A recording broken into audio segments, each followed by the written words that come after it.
Today is July 9th, 2019. My name is Jason Higgins. I am a Ph.D. candidate in American History at the University of Massachusetts in Amherst. I am in Amherst, New York today at the home of Dr. Patrick Welch, who is also a mentor in the Veteran Treatment Court in Buffalo. Dr. Welch, I want to thank you for your willingness to share your story and participate in the project.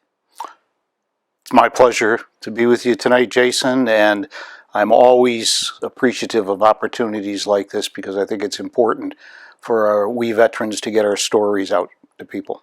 Thank you for that. This interview is part of the Incarcerated Veterans Project. May I call you Patrick? Please. And do I have your permission to record this interview? Yes, you do. Great. And I always check to make sure that veterans have access to counseling services if they need it. Do you have that access if you required it? Yes, I do. Okay. I just want to make sure my interviews don't elicit trauma in people's lives, and if so, if it does, then they have access to it. Okay. When and where were you born? I was born in Buffalo, New York on June 23rd, 1947.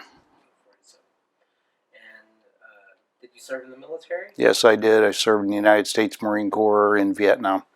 And what years were your enlistment dates? I was from 1964 to 1968, and I was in Vietnam in 1965. Were you drafted? No, I was not. I enlisted. On my 17th birthday, my mother signed my papers, and 1 week later I was at Parris Island Recruitment Depot. That'll be an interesting story to find out why you volunteered at 17. But during the meantime, so you served in the Vietnam War? Yes. In 1965? Correct. And you served in a combat zone? I did. And what was your highest rank? I was a Sergeant E5. Any medals that you care to mention? Purple Heart was the highest personal award. Good conduct, combat action ribbon with the Marine Corps, Vietnamese service, Vietnamese campaign, New York State Conspicuous Service Cross. The Purple Heart, were you wounded? Yes, I was. And what was the status of your discharge? I was medically retired from the Marine Corps. After you were wounded? Yes. Okay. And have you been diagnosed with PTSD? Yes, I have. And are you service-connected disability? Yes, I am. Is that 100%? Yes. And have you ever been incarcerated? No. Thank you. I know that's a long list of questions to begin the interview, but now we can step back and you can just tell me your story. Where are you from? Well, my parents started in the city of Buffalo, and when I was about 7 years old, they moved to a first-ring suburb of Buffalo called Town of Tonawanda, and that's where I grew up. What did your father do? My father was in the Navy during World War II. He was in the submarine service, and he met my mother. It was a World War II 6-week courtship. They got married. They were both 21, and I was born a year later. And my father did a variety of jobs, but the one he was at the most was as a photographer. And my mother was a homemaker. Would you describe yourself as middle class? Absolutely. Yeah, we had a little 3-bedroom, 1-bath house in the suburbs. Each house looked exactly the same in the development that was built, and I was an only child. And we lived a nice life. Wasn't extravagant, but I wouldn't consider it poor. Submarine was a very hazardous occupation during the Second World War. Do you know anything about your father's service? Was he in the Pacific? He served in the Atlantic Theater, and he did not talk about it very much. He basically, only one story did he talk about, and it was a story about 10 to 12 hours of being depth charged and what it was like to be in the sub at that point and not be able to fight back and just hope that the submarine would hold up. And the story basically was about one of his shipmates who had brown hair, and after 10 to 12 hours of being depth charged, the guy's hair turned perfectly white. Wow. That's how much fear was in that particular gentleman. That's about the only story he ever told me. He was occupying forces in Bremerhaven, Germany, after the war, and he was a boxer in the Navy. And that's pretty much it. He didn't, as many World War II veterans really don't talk a lot about their service. In hindsight, knowing what you know now about PTSD, do you think that he was ever dealing with any kind of... Absolutely. My father basically was a functional alcoholic. He had ulcers from his time in the service, again, similar from being depth charged. He drank Maalox, which is a stomach coating type of drink. He drank this product like it was milk or water. He was always, in fact, his stomach was so bad, we ate very bland foods, and there was times my father's diet consisted of baby food because he just couldn't eat an awful lot of foods because the stomach was so bad. And then he drank quite heavily. As the occasion with military people, we do have a tendency to drink. It's part of the culture in the military. But for veterans prior to my war, Vietnam, there was no diagnosis of PTSD. And everybody was basically self-medicating. They went to the bottle. The VFWs and the American Legion Post all had bars, and they would have their meetings, and then they'd spend the night drinking. And that's how a lot of them coped, was as self-medication. I grew up in a VFW post. There was many nights, my father and I driving home, I was basically driving the car. He was in the driver's seat, but I was steering the car on the way home. So that was something that I inherited, as a culture of drinking. That's what military people do. That's what veterans do. So, did those issues ever impact family life? Yes, yeah, quite significantly. It was a whirlwind marriage, so they didn't really know each other that well. And over the years, he died when he was 36 years old. So they only were married about 16 years.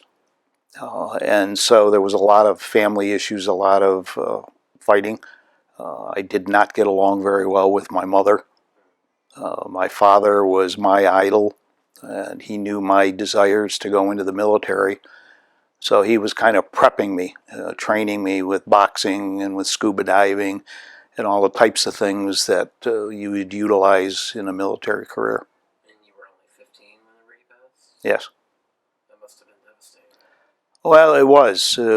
We were scuba diving, and we had a equipment malfunction, and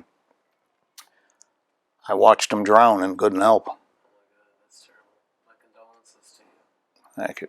So that was my my first instance of PTSD. So what was school like for you growing up? I was an average student, nothing spectacular. After my father passed, I really didn't care about school anymore. I became a problem child, so much so that at 16 years old they kicked me out of high school. They escorted me to the door and told me to get out. Were you also drinking during that time? No, smoking, running around, trying to get in fights, vent my anger at the world. It provided a good education for me in later years, because when I look back at that experience, I was a teenager suffering from PTSD. It was an extremely traumatic event in one's life when you watch your father die right in front of you, screaming for help. And the more I screamed for help, the more they punished me. And they treated me as a delinquent. So the more they punished me, the more I rebelled against them. So I look back at that now, and in the work I've done in the veterans area since then, it's provided a good educational base for me to help understand more about when you have that issue with PTSD and you're struggling and screaming for help, what it's like. It's great that you were able to channel a terrible tragedy and turn it into something that impacts other people's lives in a positive way, though, even if it took 50, 60 years. Yes. And so can you talk about your path to the military? Why did you volunteer for the Marine Corps? My mother was one of 7 children, and she had 5 brothers. 4 of her brothers were Marines, 1 was in the Army.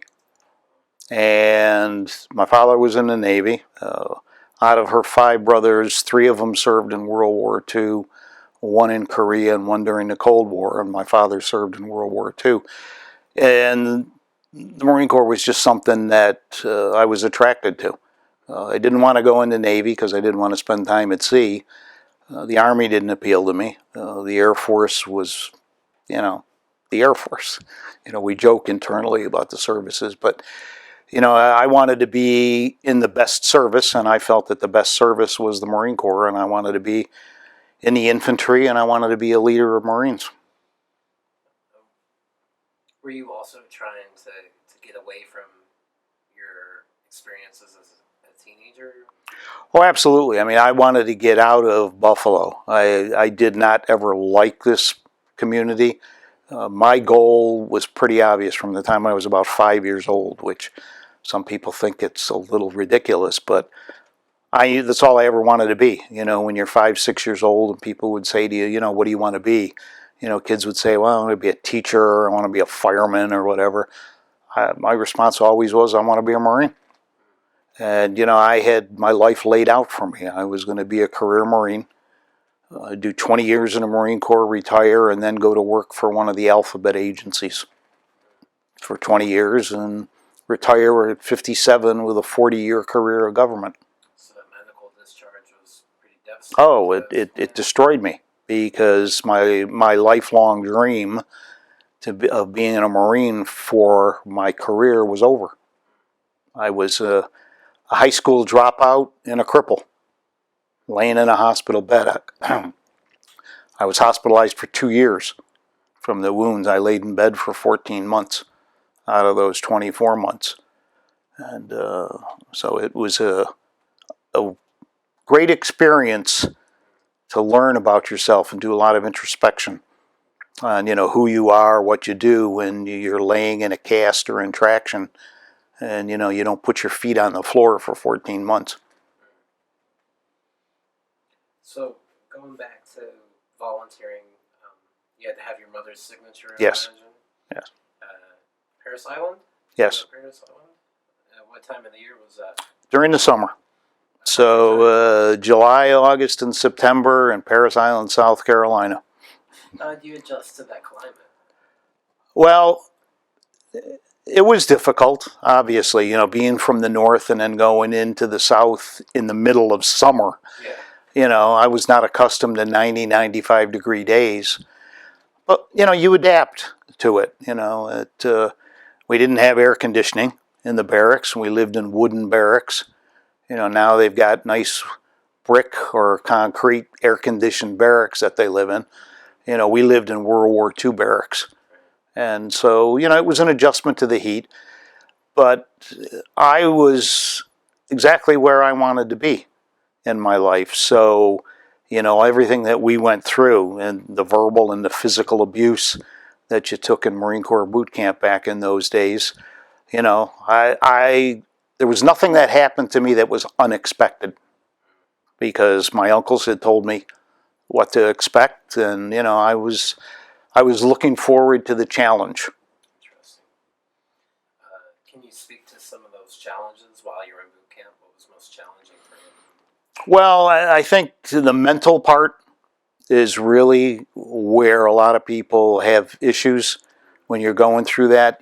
Boot camp is intended to break down the civilian, bring everybody to an even playing field, and then rebuild each person as part of a unit. So the mental challenge was pretty good. The physical part of it wasn't that bad for me, because after my father passed away, I got into working with weights pretty heavily. So I mean, I was a very fit person at the time I went in. You know, push-ups, chin-ups, running. None of that was a challenge for me. So it was more of the mental side of it, having to know that the mental games that the drill instructors were playing to try and break you and you know, make you wash out. You know, which happens quite a bit. You know, we had some guys try and escape from Parris Island who didn't make it, and they died trying to get off the island. Oh well, while you were there. Yes. I was going to ask if there were people who you saw struggle through that process, and I mean that's a pretty clear answer. Yes. Did other recruits try to help people who were struggling, or? Yes, what would transpire is, you know, you'd start to develop the relationships. That's where the brotherhood starts, is in boot camp. And, you know, when someone was struggling, if you were doing better at a certain aspect of training and someone was struggling, it's, you know, you'd work with them and say, let me help you. Because there may be an area you're stronger in than I am at some point in the future, and hopefully you're going to help me get through it. That's all part of the team building process. You know, the weak help the strong, and you don't let anybody down. You know, if you're on a run and somebody's falling behind on a run, somebody stops, slows down. Drill instructor doesn't appreciate it, but you go back and you don't leave that person out. You try and work with them and bring them, and that's all part, again, of the team building and the esprit de corps that's built in all boot camps, not just in the Marine Corps, but all boot camps. On the other end of that spectrum, if someone consistently messes up and gets the group in trouble, was there punishment for that, or retaliation? There was punishment as a group. You know, somebody screwed up, everybody got punished for it. Was there retaliations? Yeah, when you had the person who was a classic screw up and screwed up all the time, there was some retribution taken against them, you know, blanket parties, making them understand that, you know, you better get your act together because we're all suffering greatly because you're not pulling your particular weight. Was there a point during boot camp that you can actually identify as being the point where they started to build you back up? Marine Corps boot camp at that time was 13 weeks long, and they would start the process in the area of around the third or the fourth week.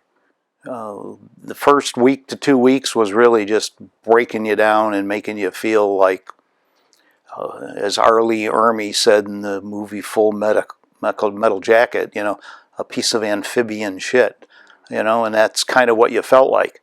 But then they would start working on your psyche to turn around and build you back up into a Marine. What was it like on graduation day? The greatest personal achievement in my life, you know, and I've been successful in a lot of areas professionally, and was the day that I officially became a United States Marine. It is the highlight of my personal achievements. How did you celebrate? I was 17 years old, so I couldn't drink. So it was graduation day. My mother had come down. She saw me graduate, and 2 days later we were on a bus to Camp Lejeune to begin infantry training. So the time to celebrate really was rather limited. And this is still 1964, correct? Yes. Were you in the Marines? No, that was 63. Do you recall JFK's assassination? Yes. Did that impact you personally?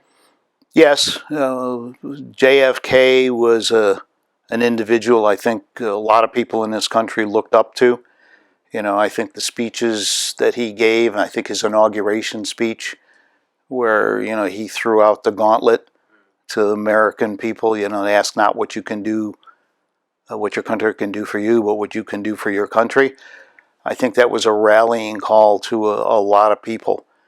And I have to admit I was one of them. I was technically, I think, a sophomore in high school at that year. and we were in school at the time that he was assassinated, and school was dismissed. And I remember the walk home as being, rather surreal. That my president, somebody just killed him, and that was it's rather devastating, I think, to a lot of us. I'm sure it was. Was Vietnam at all on your radar whenever you enlisted in the Marine Corps? No. I was aware that, we had people deployed as advisors all around the world, similar to the way we do today. It wasn't as extensive as it is in today's environment. But I was aware that we had people. When I finally got through boot camp, got through infantry training, and I went to the fleet, I went out to the 1st Marine Division in Camp Pendleton, California. And, there was hints of what was going on. So I started taking Marine Corps Institute courses on guerrilla warfare and jungle tactics. My whole scheme was to be a squad leader. And I worked very hard at my profession. When did you get your orders for Vietnam? At what point? When we shipped out for Okinawa in January of '65, got to Okinawa, and the units that I was with were attached to the 3rd Marine Division. I was in the 1st Marine Division, but attached to the 3rd Marine Division, and we were told pretty early on when we arrived in January that we were probably going to be going to Vietnam. And so you started doing a little research on what's Vietnam, who is Vietnam, what is their culture, to try and learn a little bit about it, because it's going into a foreign culture from our standard of living is a real shocker to people, because you go in and you're looking at people that have lived the same for centuries, and all they care about is doing their rice crop, raising their animals, and feeding their family. It's all they're really interested in. And then we're injected into this issue of warfare, where the elites are battling each other for control of a country. But I imagine that, and you signed up for the infantry. I mean, you went straight to the Marines. You were preparing for war if it came. Anyway. Absolutely. My goal was to be a Marine in combat. And can you talk about arriving in Vietnam? Where did you land? Da Nang? We landed in Da Nang. We came in on our landing craft, and it was we were greeted by Vietnamese women with flower leis and a band playing, and we're coming off in our war gear, and they're putting flower leis around our neck saying, "Welcome to Vietnam." Can you talk about your real introduction to Vietnam? Yeah, it happened in the first couple days. Nighttime, when we were attacked at our base, we were operating. Can we pause for a moment? Yep. So you were talking about your first combat experience? Yes. We landed on March 8th, 1965, and within about 48 hours, we had taken up defensive positions at the Da Nang Air Base. That was our initial area of operations to protect the air base. And, we were attacked like the second night we were there. And, you're a young person. Nobody's ever tried to kill you before. And, you don't know exactly what you're going to do. I remember having discussions with some of the older guys in the unit, about what they were going to do when they, engaged in combat. And they would say to me, "What are you going to do?" And I said, "I don't know. Nobody's ever shot at me before. Nobody's ever tried to kill me before. I hope I'm going to do what I was trained to do, and I'm going to do the job that I'm supposed to do, that my government's paying me to do. But until that first experience, I don't think anybody knows what they're going to do exactly." So when the bullets started flying and the mortar rounds started coming in, It's a very, very frightening experience, knowing that there's another human being out there that wants to kill you. And how did your training prepare you for that moment, do you think? well, I think, the live fire exercises that you go through, we did a lot of training with blank ammunition. So, you had the effect of the explosion of weapons going off and so on. But the live fire is when you have a live round coming at you, or mortar rounds coming at you, and that it's pretty real. The difference is, in training, they're not really trying to kill you. They're really trying to give you as best a simulation of what real warfare is like. When you get that first engagement where that person on the other side is really trying to kill you, and for many of them, their only reason for living is to kill other people, it can be very frightening. What were missions like during 65? We search and destroy primarily, mostly daytime operations. We would go out in anywhere from a squad to a company numerical area. So a squad would be 13 of us, up to a company, which is roughly around 120. Battalion size operations, Operation Starlight in August of 65 was a major operation against the Viet Cong. The Idrang Valley in November of 65 was the first confrontation against North Vietnamese forces. Operation Starlight in August of 65 was the first operation against organized Viet Cong forces. And that's the operation that we were on. Nighttime ambushes. You go out and, during the day, your daytime patrols are looking for night ambush positions, so that you go back at night and you stake out a place along a road or a pathway, and you hope that the bad guys come along and you do what you're supposed to do. At the same time, were you aware that that's what the Viet Cong were doing to American troops? Absolutely. Yeah, we were doing the same thing to each other. It was go out. Our job during the day was to go out and pick a fight. That was the job. And that's why sometimes the units that were sent out were small units. The concept being, send out a small unit, entice the Viet Cong or the NVA to engage, and then send reinforcements. And so a lot of it was, go out and try and pick a fight. Go look for them and encourage them to take shots at you. And, unfortunately, we got involved in the issue of body counts. That became the way of determining how successful operations were. It was, give us a body count, give us a body count. It was like, really? That's what you want us to do? But that was the way it was prosecuted, and that became the big way of determining, are we winning or are we losing? How many did you kill today? Did we kill more than they killed of us? This is Robert McNamara and his way of measuring success. How did that impact you on a personal level, actually, just defining victory by body count? At my age and where I was at that point in time, I didn't think about it much. My job was to go out, engage, and defeat the enemy. Right. My job was pretty simple.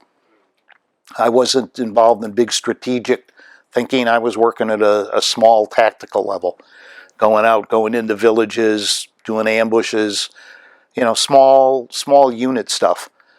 It was only later in my life, when I read McNamara's book in retrospect, that I became very, very angry at that man.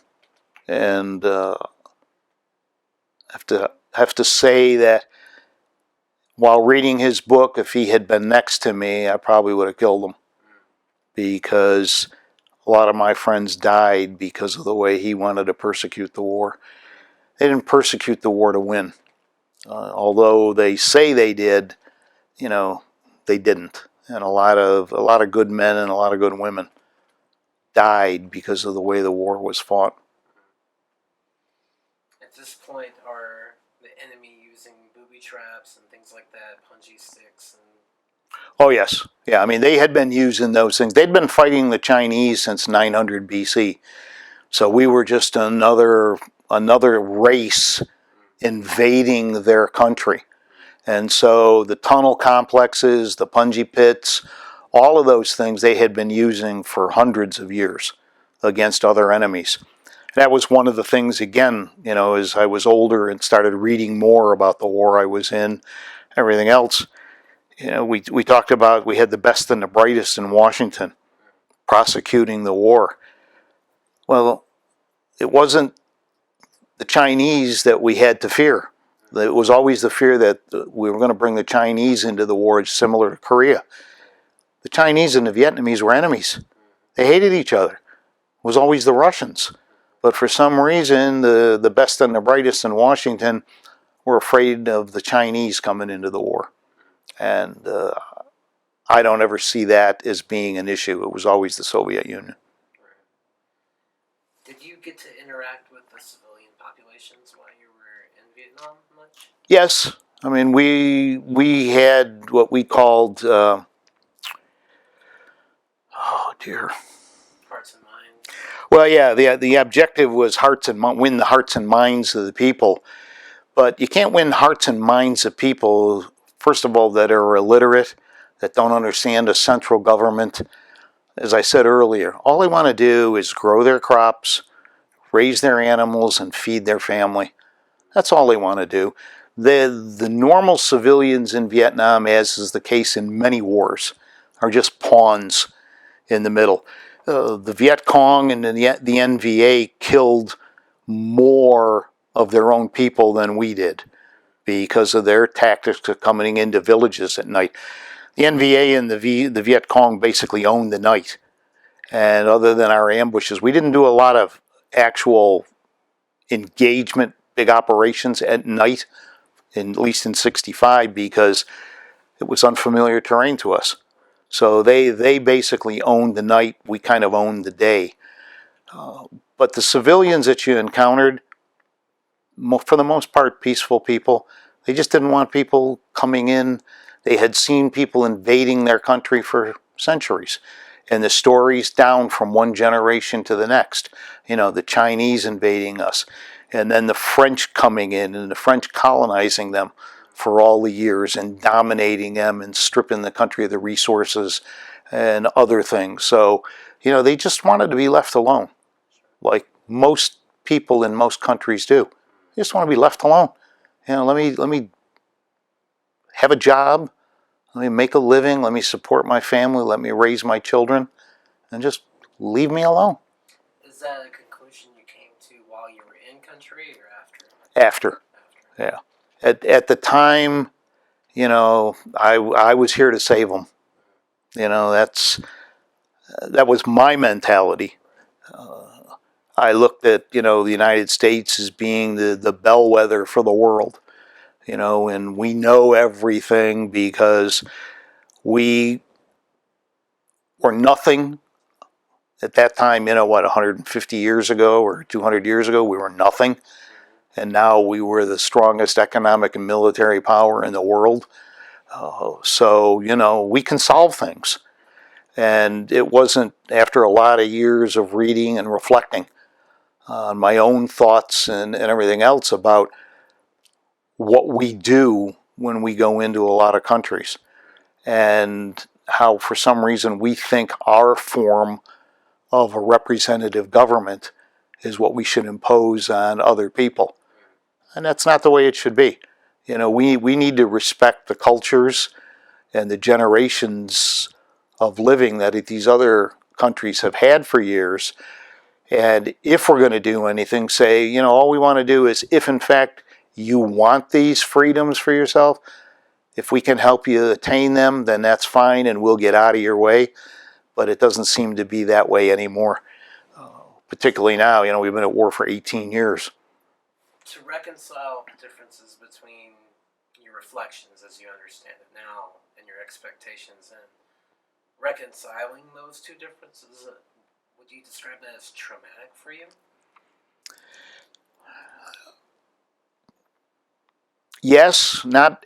I won't say it was extremely traumatic, but over the years, there was a lot of questioning of why did a lot of my friends have to die. What was the purpose of their dying? We went in there, we were there for 12 years, 10 years or so, and then all of a sudden we decided, well, we're done here, and we leave. And the North Vietnamese take over the country. Why did my friends die? What was the reason for it? And it took me probably in the range of about 18 to 20 years to come to peace with it in my own way. And as I looked at what transpired, we drew a line in the sand in Vietnam. And by that I mean that the Soviet communist doctrine of taking over countries was pervading the world. Third world countries all over were falling to the Soviet doctrine. In Vietnam, we took a stand against the Soviet doctrine. After we left, there was only one or two other countries that fell to the Soviet doctrine of communism, and 14 years later, the Berlin Wall in the Soviet Union collapsed. And that's how I came to peace with it, by saying that process that evolved with the elimination of the Soviet Union and the Berlin Wall in the Eastern Bloc and everything else was the reason that my friends died. So, therefore, in my mind, they didn't die in vain. There was a purpose behind their sacrifice. That's my reconciliation with it. A lot of my contemporaries will disagree with me. They'll say it was a waste. And is it a waste of human life? Absolutely. Every war is a waste of human life. But I think each one of us has to come to terms in our own way. And that was my way of coming to terms with it. I understand I'm jumping around, but your comments are just so fascinating. So thank you for that.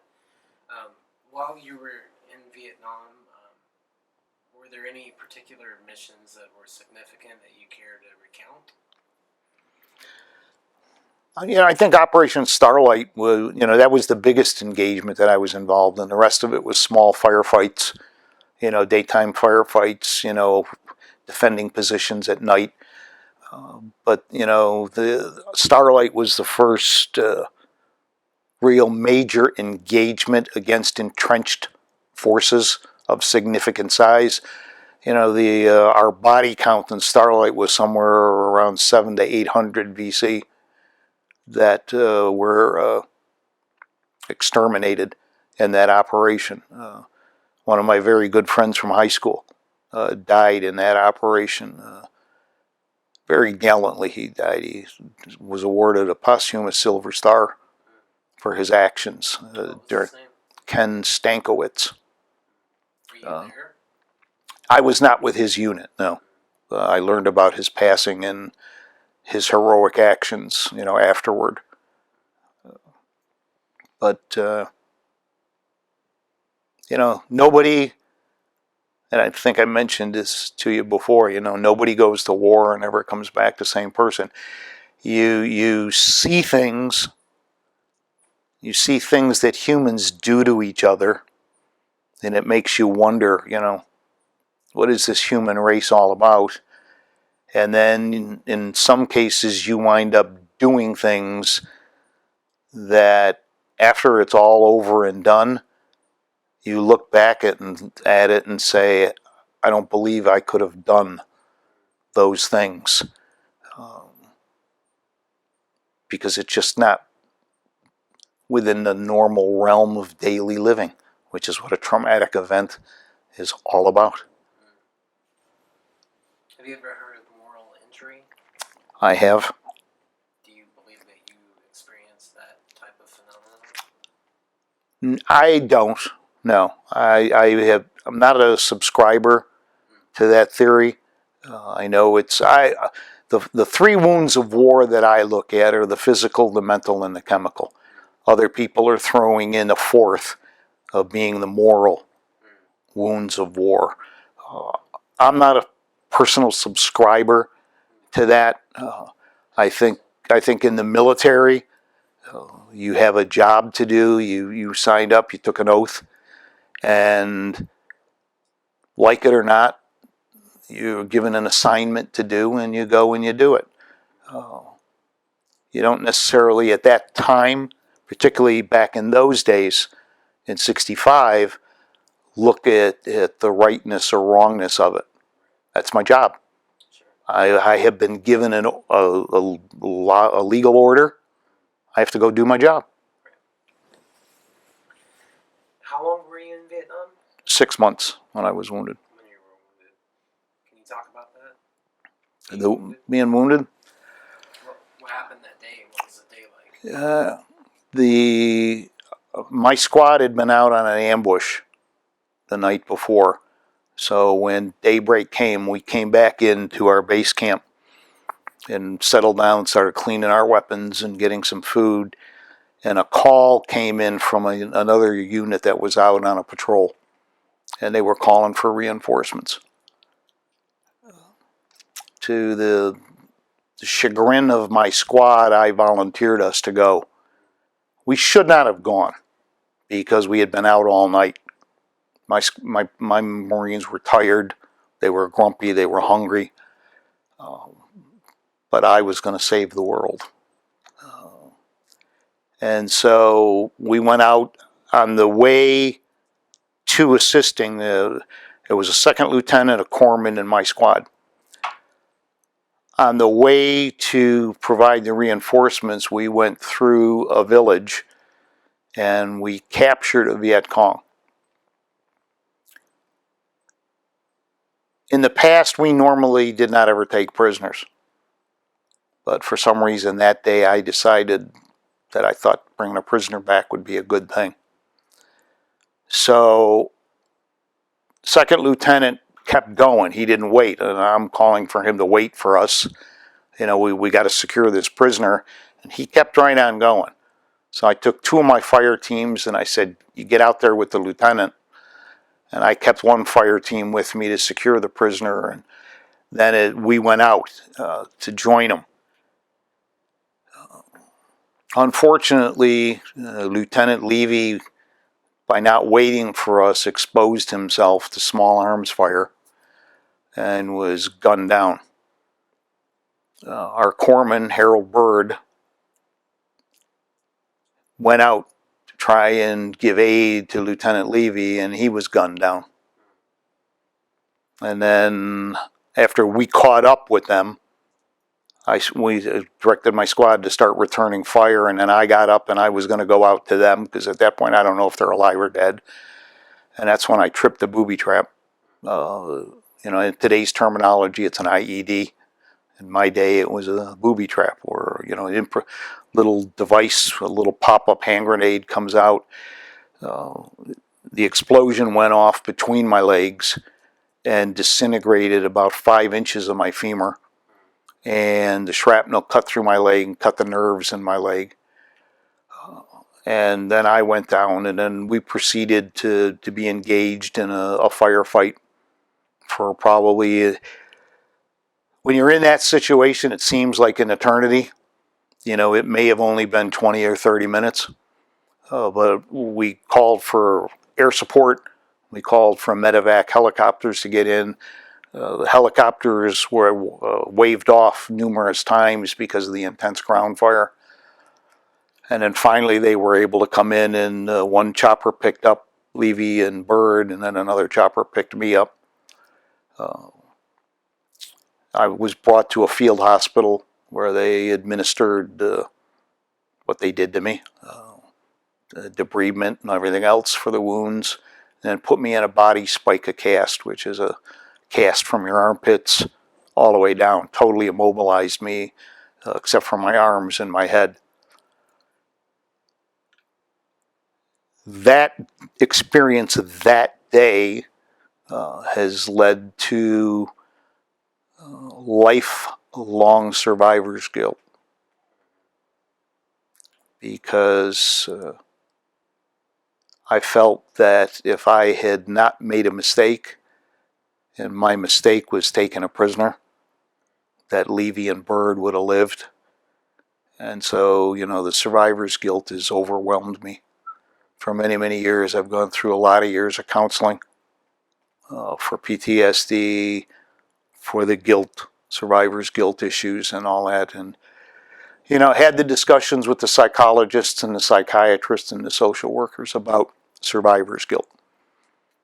And, war people die. It's not necessarily somebody's fault. And as I've had the discussions with those people, intellectually, I can rationalize that. But in my heart, I will not ever believe that it's not my fault that they died. So, that's something I've had to struggle with my whole life. I can only imagine. What was the date? 18th of September, 1965. And just hearing you recount it, I'm not a counselor, but it seems like taking that prisoner might have also prevented everyone from going down that trail and getting an ambush too. So, Gone through that exercise too. It's you've done a lot of these interviews, you've talked with a lot of vets, and I'm sure my experience is not unique. And you can rationalize this stuff, but it's in your chest where it's very, very difficult to say it wasn't my fault. Again, I can only imagine and offer my empathy and my condolences to you. What was the recovery like? How long did that take? Well, it was the overall period was a little over 2 years. They stabilized me in the field hospital in Vietnam, and then they flew me off to Japan to do some additional work there. Then they flew me to Clark Air Force Base in the Philippines. During this time, I was heavily sedated. I was getting drugs. I was getting a shot of Demerol like every 4 hours. And so a lot of it is fog, but a lot of it is, when I'd wake up and say, where am I now? Because there'd be a new nurse, somebody working on me, and I'd say, where am I? Then from the Philippines back to San Francisco, and then San Francisco to St. Albans Naval Hospital in New York, Queens, New York. And I spent a year. There was 2 of us that came back with similar injuries. And when we got to St. Albans Naval Hospital, the doctor who was the chief of orthopedics was an older doctor, World War II Korea doc. The deputy director of orthopedics was a younger orthopedic surgeon. The initial, as I have been told, and as I read through my medical records years and years later, the initial report was amputate both legs, for both of the guys.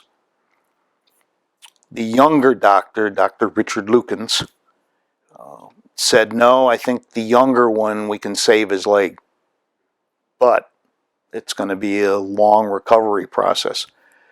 So the other fellow who had similar injuries went with the older doctor. He lost his leg. I went with the younger doctor. After a few months in a cast, then they took me out of the cast and put me in traction. So they basically, they drilled a hole through the bone in my leg, put a pin in, put my leg up on a skeleton device, hung weights off the end of it, and I laid in bed for another 9 or 10 months, just like that. Getting a shot of Demerol. I was hooked on Demerol for a good 6 to 7 months. I became a clock watcher. Every 3.5 hours, I'd yell to the nurse, get my shot ready. And, right at 4 hours, I'd get a shot. That lasted for in the range of about 6 months or so until they started realizing, or they didn't start realizing, but they decided that, they had to get me off of this stuff. So they started weaning me off of the Demerol. At the same time, my doctor, because I'd lost an awful lot of weight, I was down to about 120 pounds. My doctor put me on a beer ration, figuring, give me 1 beer a night. I don't know if that was to help me gain weight or just his way of saying, you're doing well in recovery. I'm going to let you have a can of beer every night. Well, coupling that with the guys who could go off the hospital grounds on Liberty at night, they would come back with little mini bottles of booze. So they'd come back from Liberty at 1 or 2 o'clock in the morning. I'd have the corpsman get me my can of beer, and I'd have my little mini bottles of vodka, bourbon, gin, whatever it was they brought back, and I'd be pounding down the liquor and the beer, plus the Demerol. So a lot of my recovery time is in a fog. It wasn't until I finally got off of the drugs that I finally became more and more cognizant. And maybe keeping me on the drugs was a good thing, because otherwise I don't know that I would have survived that long of a time being confined to bed. I mean, it's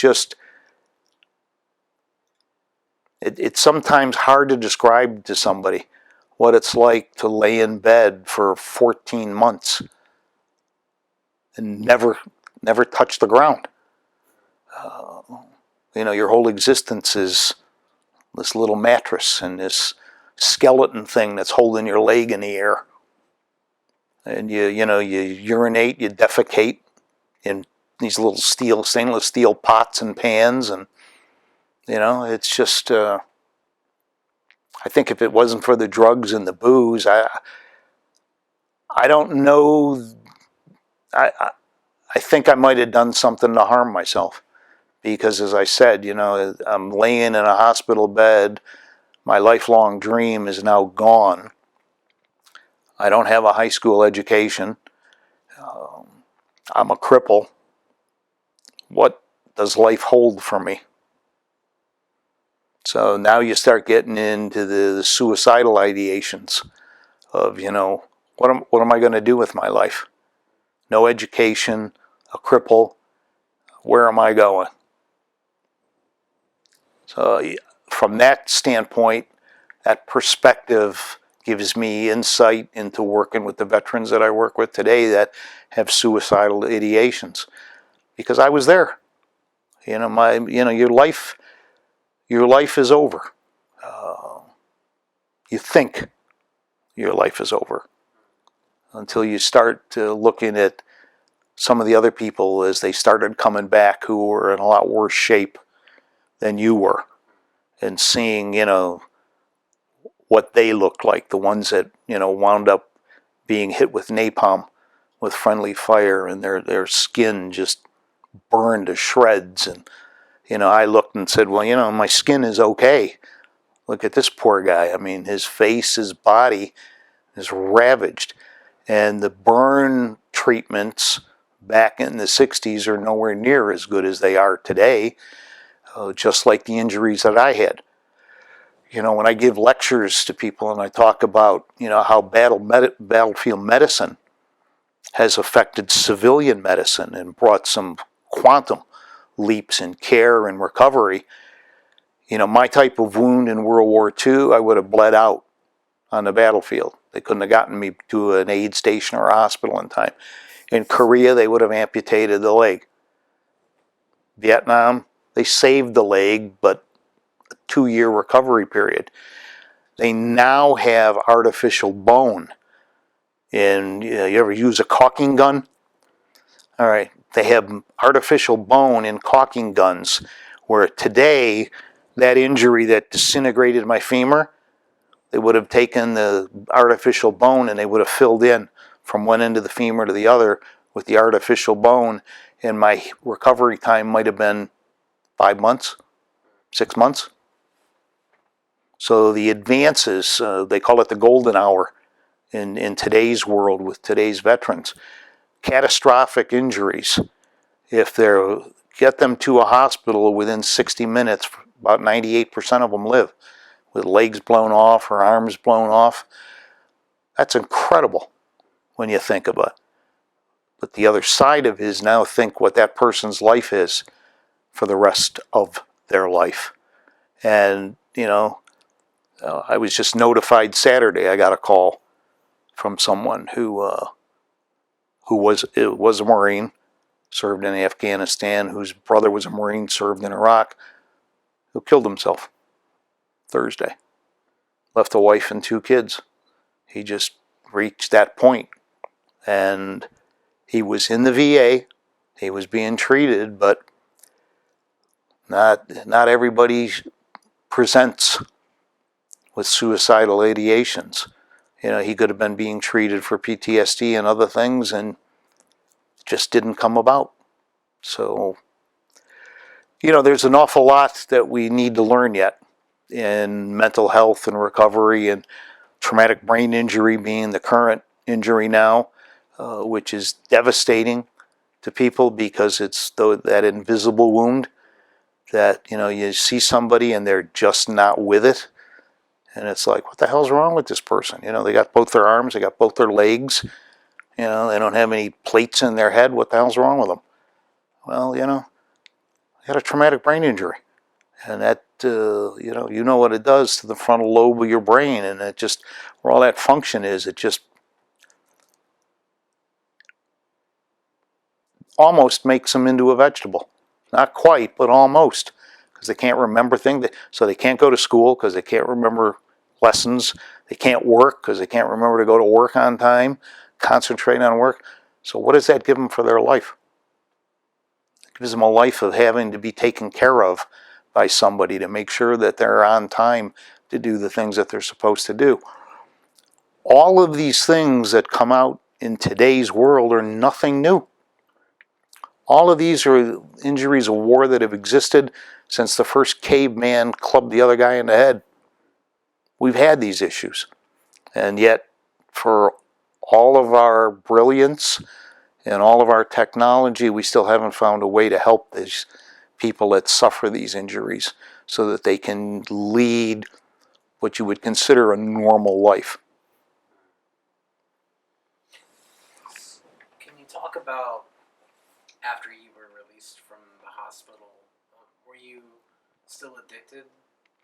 No. Were you drinking? I was drinking. You know, the VA,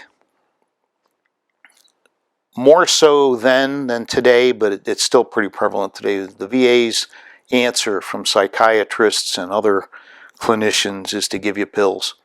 Oh, you've got a TBI, here's a pill. You got PTSD, here's a pill. You got prostate cancer from Agent Orange, here's a pill. You know, you got diabetes from Agent Orange, here's a pill. So my experience with it, you know, when I got out, I was fortunate enough to get accepted to a college 2-year school, which in my case was great because it only took me 2 years to get a piece of paper to show that I could do this. If I had gone straight away to a 4-year school, I might not have been as successful because 4 years is a long time. So in my particular experience, having to go to a community college first was very, very beneficial for me. But in the meantime, I had gotten married.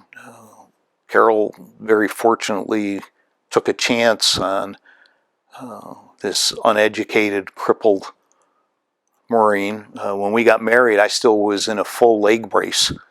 And when I took the leg brace off, I had to use crutches because my leg wasn't strong enough, and she still married me.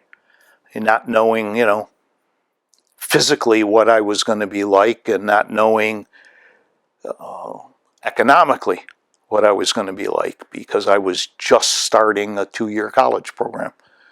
So I looked at what all the pills were doing to my contemporaries, walking around with fanny packs and bottles of pills that they were taking 20 to 25 pills a day for all these different things. And because I had had the issues with the Demerol, realized what that stuff can do to you, I decided that, I could handle my liquor better than I could handle the pills. So I was a drinker. Dr. Jack Daniels was my counselor. And every night Dr. Jack Daniels told me that I was just fine. It was all those civilians out there that were screwed up. That went on for around 10 years. Not so much every single night, but when I drank, I drank. Many, many nights, no recollection of how I got home. None. Pull the car into the garage when I got home and pass out. And Carol would come out at 3 or 3:30 in the morning and drag me out of the car, bring me into the house. I'd sleep for 2 hours, get up, take a shower, go to work. And, I existed on anywhere from 2 to 4 hours sleep for years and years. And, little sleep, a lot of drinking, and a lot of work, and a lot of school. And then we had, a child, and all of a sudden, that experience that we always like to joke about, I think most parents do, is, you have that first child, and the hospital says, well, here's the child, you can leave now. And you're like, you're gonna let us take this out of the hospital? We don't know what the hell to do with this thing. Because where do they ever teach us about raising a child? For all of our great education that we have in this country, we have a child and nobody teaches you. Here's how you change a diaper and here's how you feed it. Goodbye. And so that was an experience. So, I was learning and growing and developing and keeping busy and just trying to overcome the PTSD and the guilt issues, which were sometimes very overwhelming. There were some days where it was just, I can't do this anymore. I just can't do it. And I wouldn't get out of bed. I wouldn't go to school, or I wouldn't go to work, wherever I was at that point in time. It's just that I went to school for accounting. A quick story on how I wound up as an accountant. When I was in the Naval Hospital, they came to me and said, well, you don't have a high school education, so you should get your GED. I said, okay, I'm not going anywhere, so I might as well take my GED. So I took my GED and I passed it. Then I got to the VA up here, and the voc rehab people came to me and said, well, all right, you got your GED now. We need to start planning for your future when you get well. So we're going to give you this battery of tests. So they gave me a battery of tests. And the guy came back a week or so later and said, according to these tests, you should be an accountant. And I looked at the guy, and I don't know how I can be or not be profane in this interview, but I looked at the guy and I said, what the frig is an accountant? I didn't even know what it was. So he had to explain to me what an accountant is. And he says, with your injuries, you can't do manual labor. You can't be a carpenter, or you can't do that stuff. You just can't do it. So this is what an accountant does. I said, well, government must know what government must know. So I went to school for accounting. I spent 22 years in the accounting profession until I realized one day I hated debits and credits. I said, I got to do something different. And that was right around the time that computers were coming in. They're moving out of the big old mainframe computer rooms, moving down, with Microsoft and Apple starting to bring them down into PCs. So I formed a software company with a couple of guys I worked at. And we started with an idea, and We sold it 25 years later, and we had over 3,000 clients in 50 countries. And I was the person responsible for sales and business development and training and all that. So it was a great experience. I traveled all over the world, stayed in the best hotels in the world, at the same time doing my veterans advocacy work. So whenever I was back in town, I was very much engaged with Vietnam Veterans of America. At the local level, I served 3 terms as a chapter president. At the national level, I was elected to 2 terms on the National Board of Directors. I was the chair of the Legislative Affairs Committee, which was the committee that set our advocacy goals each year for Congress. So it was a very, very good string of balance. Doing the advocacy work, doing my work, and having my personal life. So that helped your recovery? Absolutely. Absolutely. I have been involved in veterans advocacy since 1966. Wow. And, people ask me, haven't you burned out yet? And I tell them I do this for 2 reasons. I do this in memory of the Marines that I lost, because I can't help them. But in their memory and in honor of their sacrifice, I can help other veterans who are struggling. I've been very, very fortunate. But the second reason I do it is it's part of my therapy. Every time I get involved in doing veterans work, it's a therapy session for me. The Veterans Treatment Court is therapy for me. When I go out training around the country for Justice for Vets, and I get in front of a group of veterans, and they're looking to me and saying, tell us, teach us, inform us. That's part of my therapy. So those are the 2 reasons that I still do what I do and still enjoy what I do. But it's done mainly for those men that didn't make it home. I'm amazed that you started that work so early, in 1966, because so many Vietnam veterans I've talked to, they wish to put the war behind them. But it seems like you really started off on that path. Well, it was because of an experience at the Veterans Administration. So, 1966, just like 2019, Department of Defense medical records and Veterans Administration medical records still don't speak to each other. So, when I finished the year in the Naval Hospital and they sent me up to the Buffalo VA, they had to do all new medical workups because those records don't come. Those belong to the Department of Defense. God forbid they share them with the Veterans Administration. So what happened, they shipped me up in a Spica-Cast. So they put me on an airplane and they flew me up here and then took me from the airport to the hospital, and I'm laying in a hospital bed. And on September 8th, 1966, nurse comes to do some work on me to draw blood for, getting my blood work done. I have very, very poor veins, so it's always a challenge for a nurse to draw blood.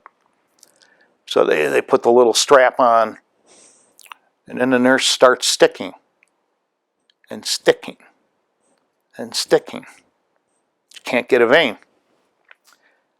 So I just casually said to her, take it easy.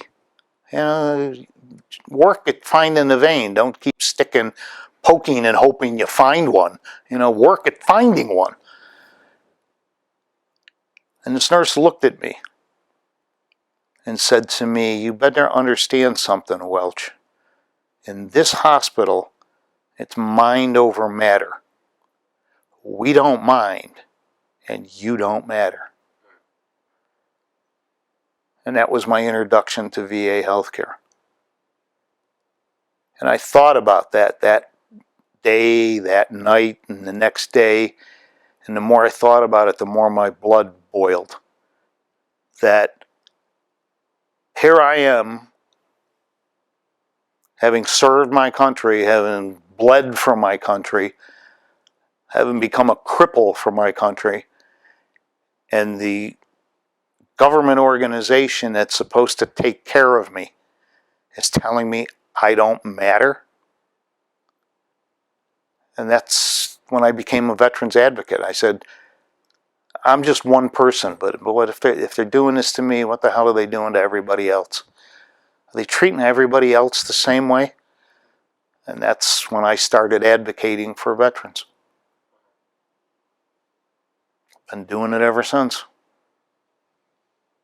Have you ever read Fortunate Son by Lewis B. Puller Jr.? Yes. I'm just interested in that because your story is so remarkably similar in some really distinguished ways. Yeah. I wrote my thesis, my master's thesis on that. Oh, did you? I did. Yeah. So a lot of this is...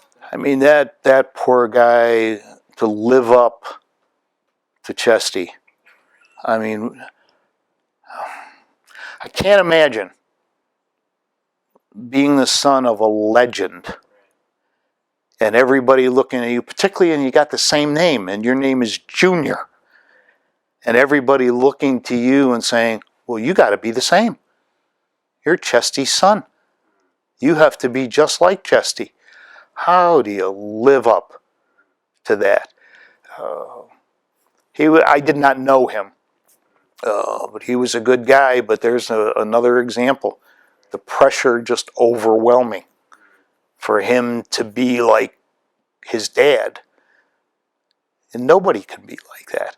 You know, I mean, very, very rarely does a son eclipse the father who is that much of a legend, whether it's in the military or civilian life. Very rarely can a son ever eclipse the father's success. It happens, but it's rare. And I just felt, the day that he killed himself and the word came out, it was heartbreaking. Because he tried so hard to generate a life for himself. And it couldn't happen.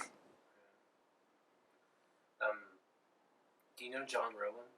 Yes, I do. VA? I know John very, very well.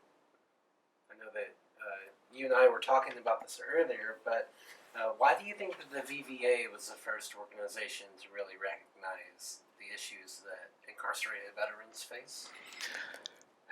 Because for the most part, our generation seemed to be the one that we were rebelling against authority more so than our fathers had.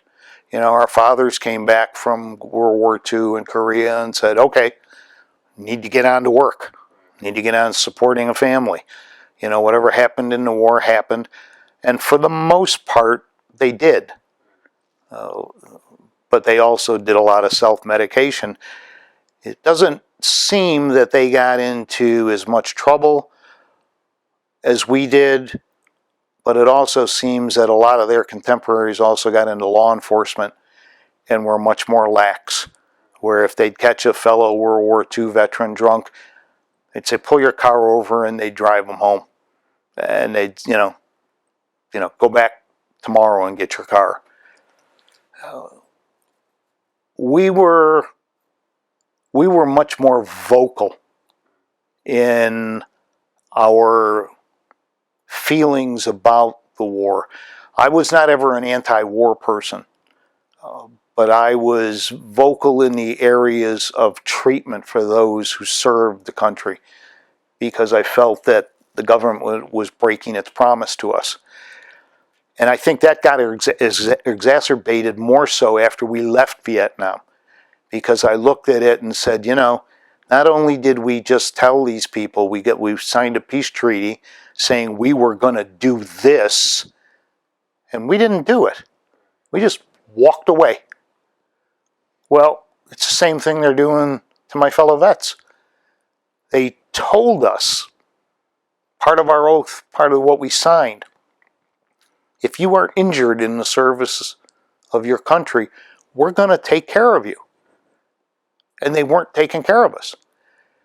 And so unlike our fathers who said, well, the VA is there and there's other guys that need it more than I do, Our generation said, wait a minute, this needs to stop.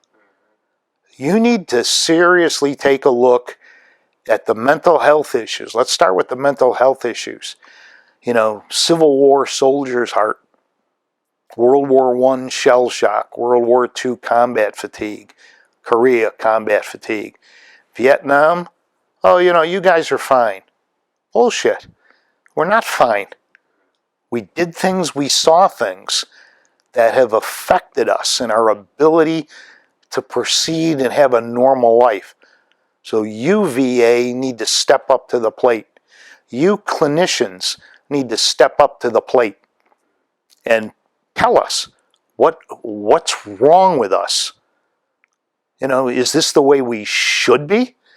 Or is this the causation of the effects of war on us? Let's explore this. So we were very vocal about it.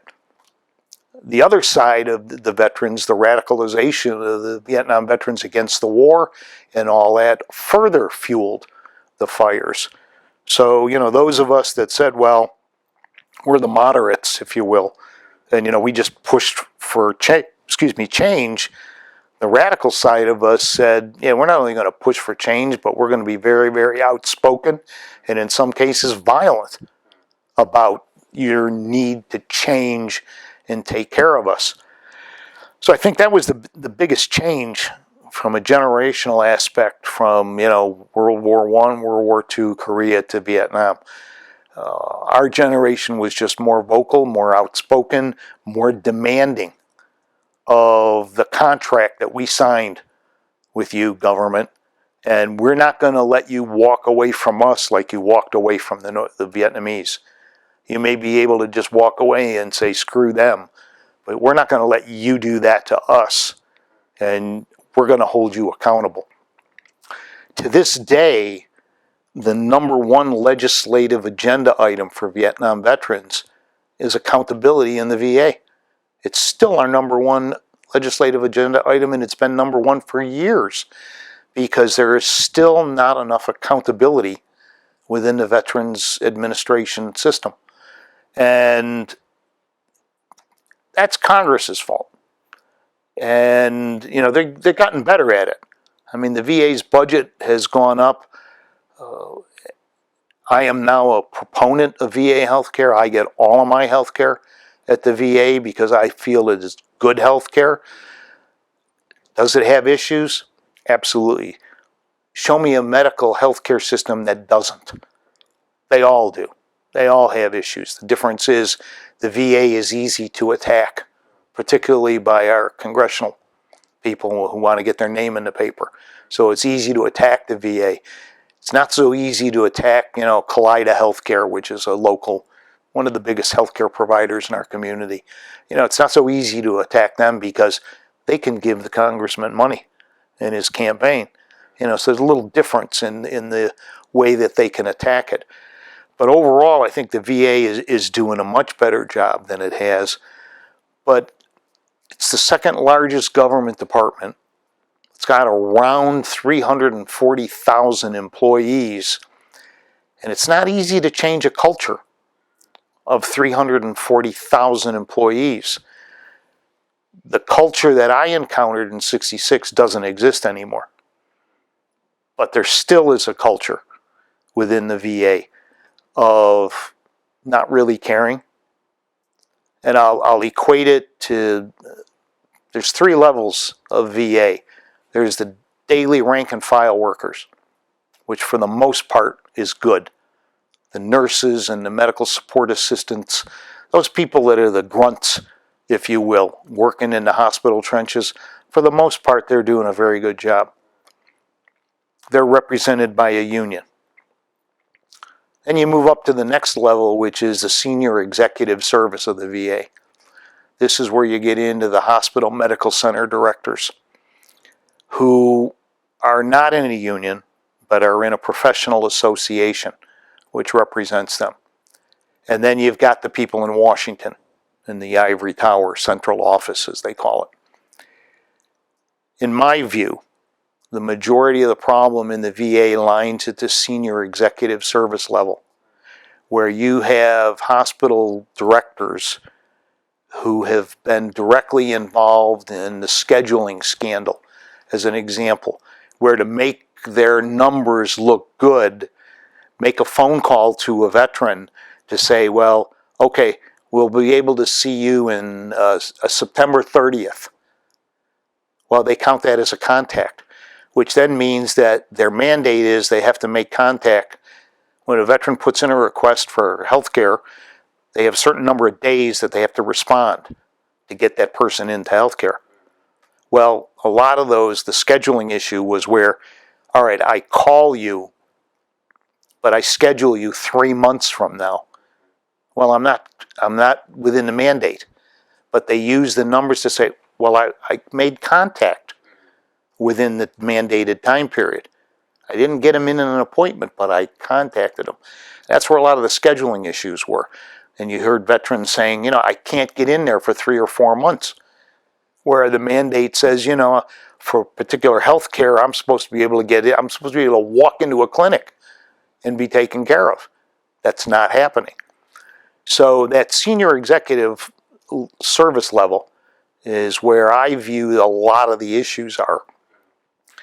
And then at the central office level, you've got an awful lot of people that are in positions that they have no business being in at all.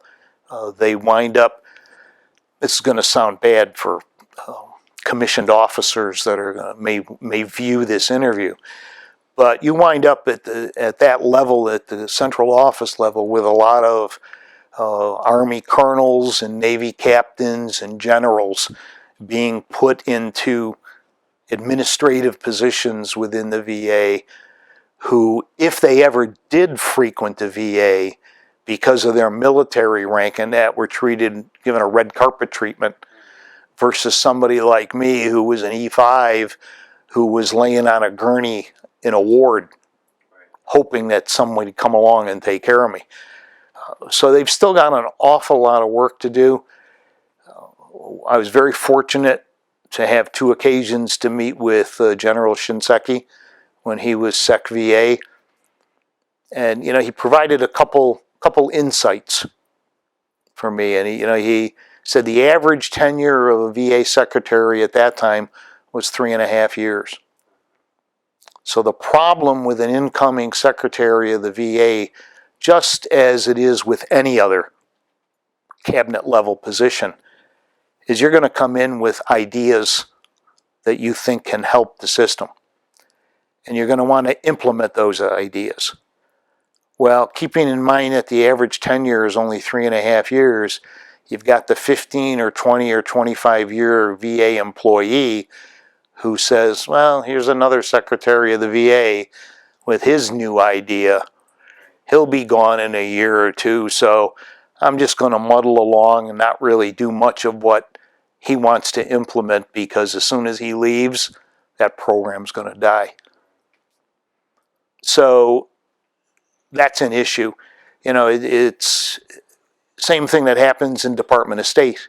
You got the career diplomats in Department of State.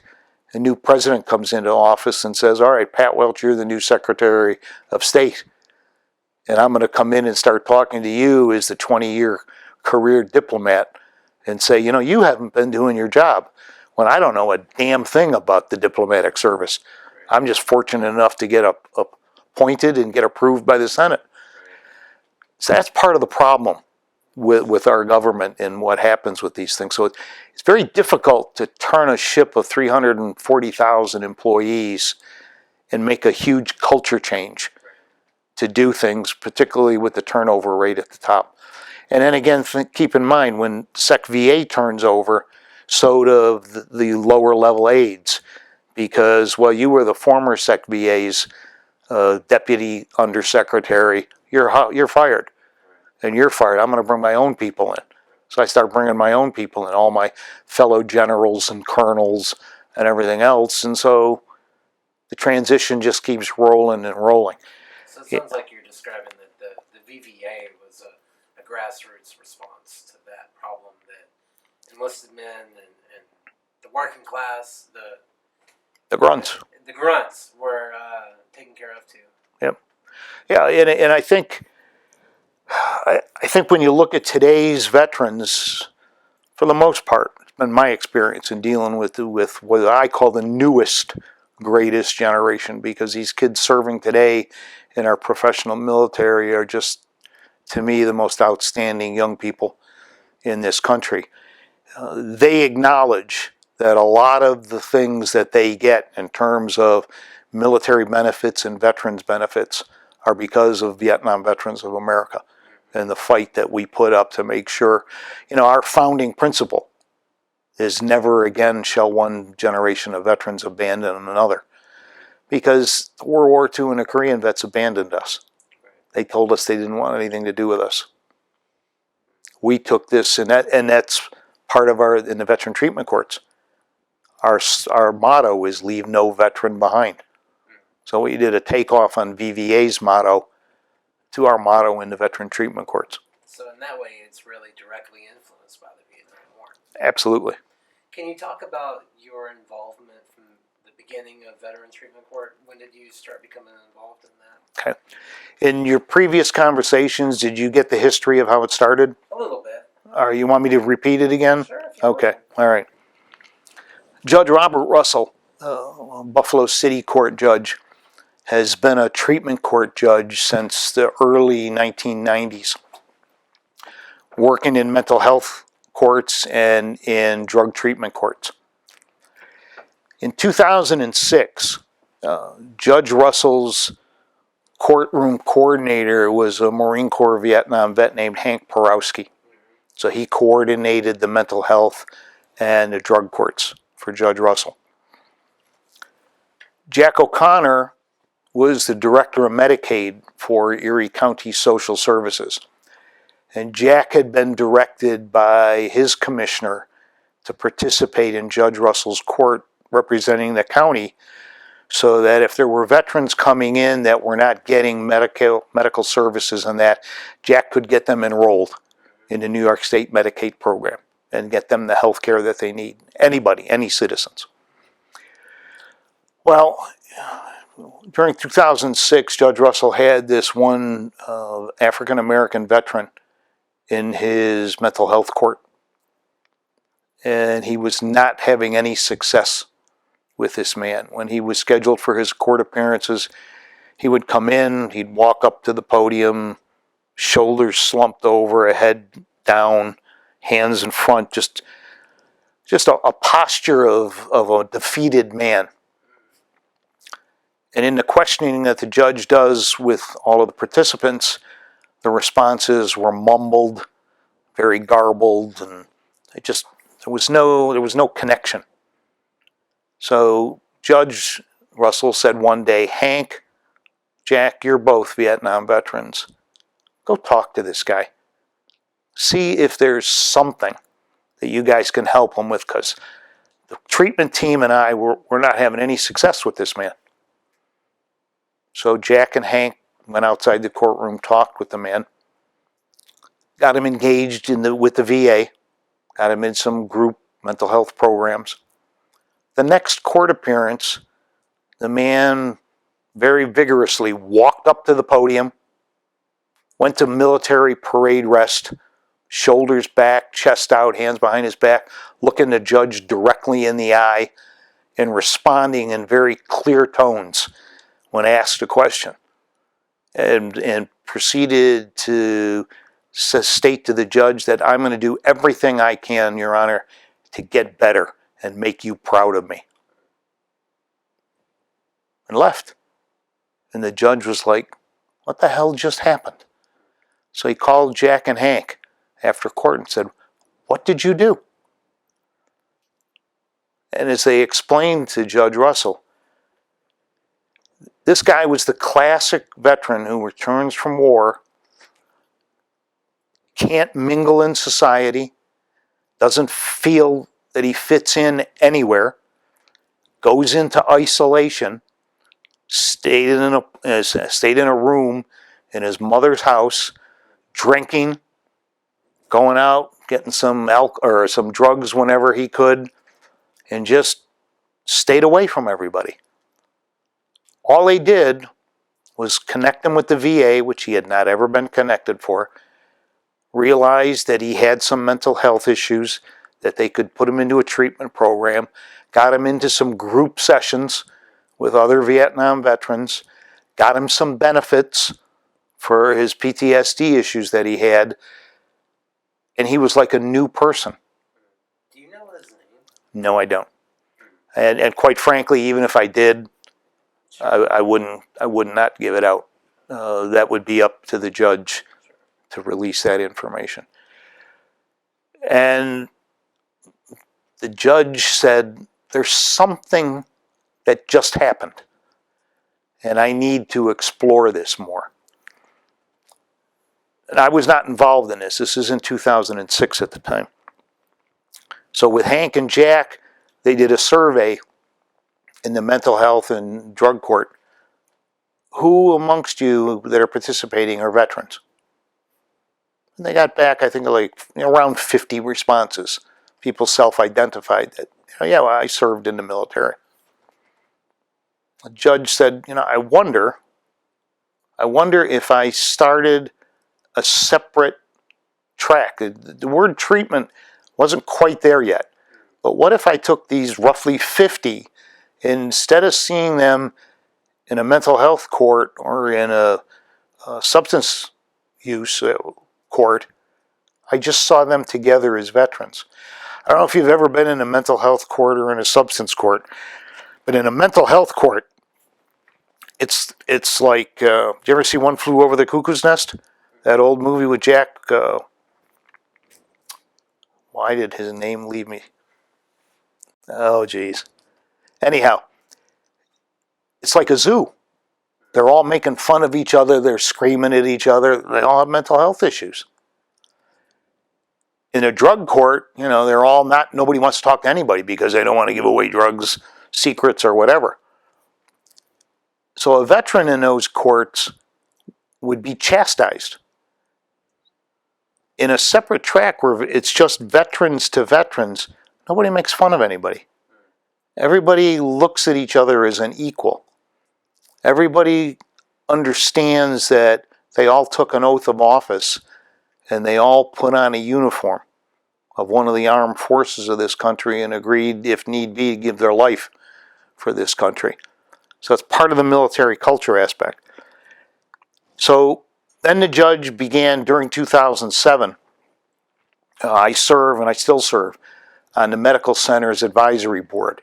So every other month we have a meeting with the Medical Center director of the VA, myself, and other veterans advocates to talk about issues related to the healthcare problems at the VA and so on. So it's an open forum where we have direct access to the director.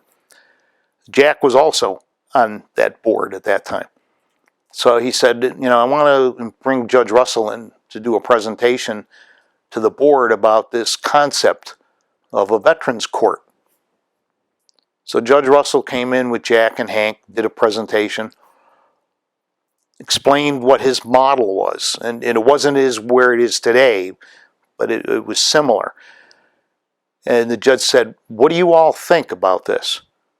And at that day at that meeting, I think there was 18 of us. Every single one of us said, we're in. It was a unanimous vote of confidence to the Judge Russell. Because most of us on that board were Vietnam veterans. And most of us were aware of what had happened to a lot of our fellow vets who got in a bar fight because somebody said something about baby killers, punched a guy, broke his jaw in New York State. That's a felony. You're going to jail. It's assault.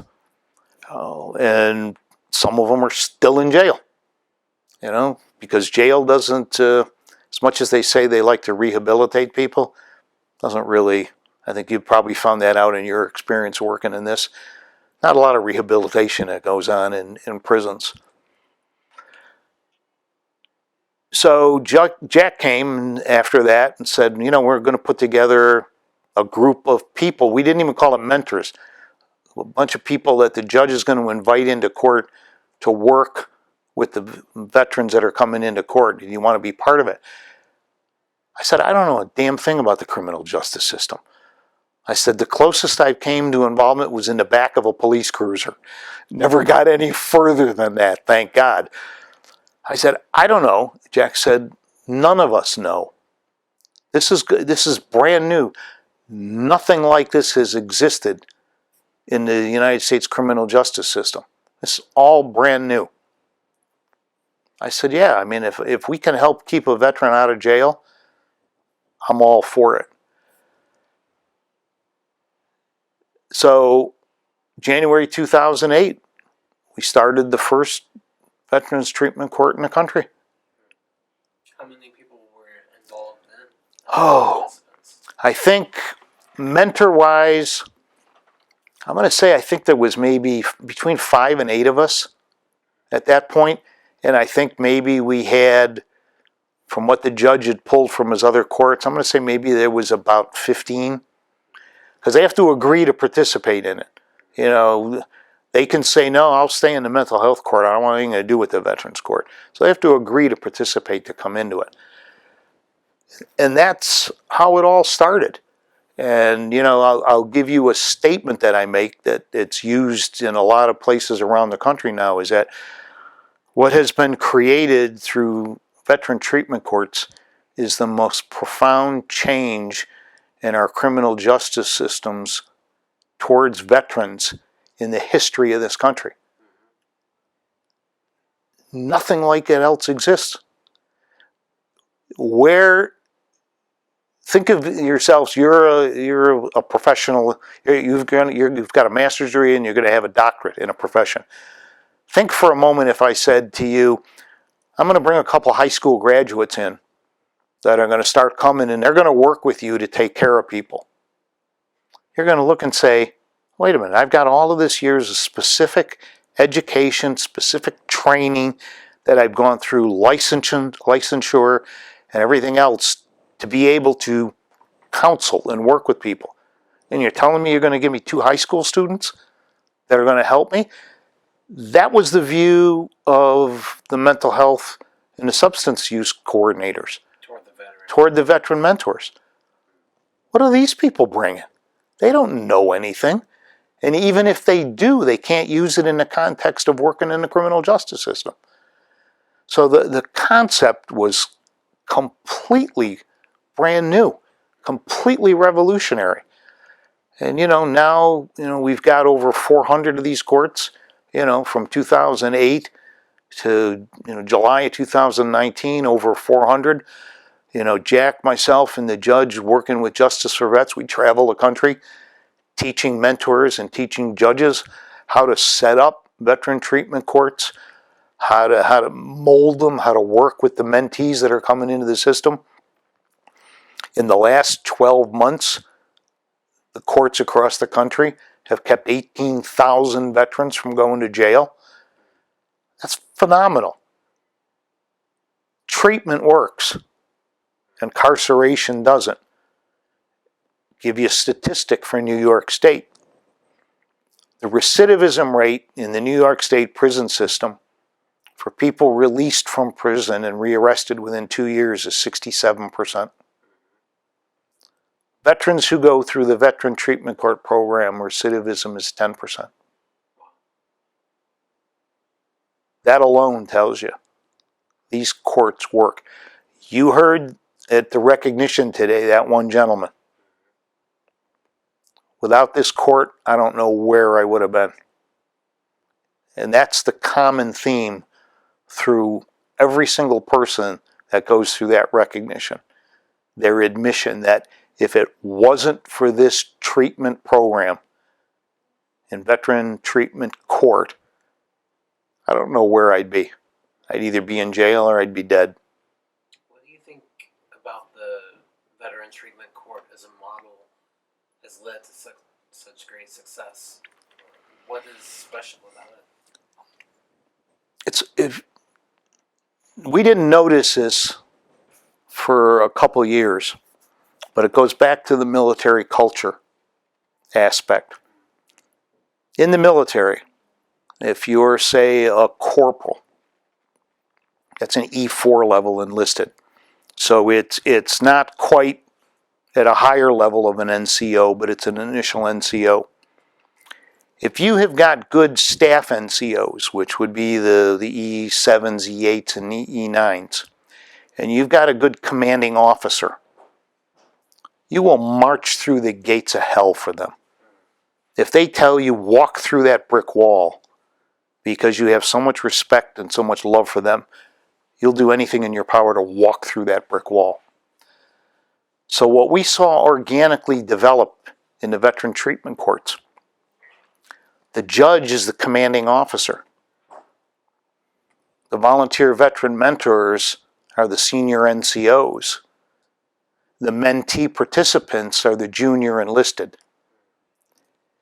They develop that military cultural organization that says, judge, commanding officer, if you are willing to do all you are doing to help me get better, and if you volunteer veteran mentors come here every week without pay for nothing, and you're willing to do that to help me get better, I will march through the gates of hell for you. And in my view, observing these courts now since the beginning, that's the military culture connection that makes these courts work. On the other end of that, is there anything from the military culture that makes treatment difficult? Yes. Especially in the beginning? Can Yes. you talk about that? For those, not every veteran's experience in the military has been good. There's roughly today about 18.2 million veterans in this country. Only about 8 or 9 million of them get services through the Veterans Administration. So if there's 18.2, why don't 18.2 utilize the VA system? Well, a couple of reasons. Number one, bad conduct discharges, dishonorable discharges, eliminates them from eligibility for benefits. Number two, I had such a bad experience in the military and the Department of Defense, I don't want anything to do with another government agency. So I'm not bothering to go there. So the downside of it is for those veterans that their military experience may not have been so good, 18.2 million, that's 18.2 million different stories. Because every single one of us, our story is different from the person next to me. Even if we were in the same unit, in combat, in the same firefight. I was firing and defending the western portion of our camp. You were firing and defending the eastern portion of our camp. And over that 12-hour firefight, your view and my view of that same fight is totally different. Because you didn't see what I saw and vice versa. That's why there's 18.2 million different stories, because everybody's story is unique. So for those that didn't have a good experience, the Veterans Treatment Court in the initial stages can be more of a fight against authority. First of all, you come in the first time to court and you're in bracelets and chains, wearing an orange jumpsuit. You saw one today. That guy's been in bracelets and orange for quite a while.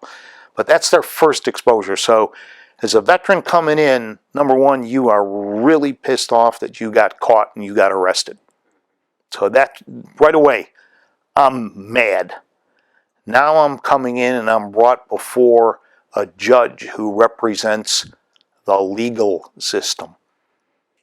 I don't have a jury looking at me. I've got a judge judging me. I'm not happy about that because he doesn't know a damn thing about me. He doesn't know what I've been through. He's not ever walked in my footsteps. What can he possibly do to help me, who's seen things no one should ever see in a lifetime? All of a sudden now I'm told I got a bunch of old men over here sitting in the box with gray hair and little pouchy stomachs, Who the hell are they? What are they doing here? And then I got a Pam and a Lauren who are telling me I have to go and see a clinician. I got all these people telling me what I have to do. I had that in the military. I hated that in the military. I thought I wanted that in the military, but once I got in, I found out I didn't like that. Well, here I am again. I'm in an exact same situation where I got everybody and their brother telling me what I have to do, when I have to be somewhere, who I have to talk to, what pills I have to take. I got to wear an ankle bracelet that goes off if I take a drink. I got all these things, all these requirements put on me and everything else. So their initial input coming into the court is not good. It's still a state of rebellion because of those examples that I gave. It takes them a while. As I mentioned, when they first come in, the first 30, 60, 90 days, show up for your appointments, show up to court, and be honest. That's all we expect out of you. Don't try thinking about going to school. Don't think about getting a job. You got to take care of the people you hang out with, the places you hang out with, and the things you're doing. You got to change those three things if you have any chance of getting better.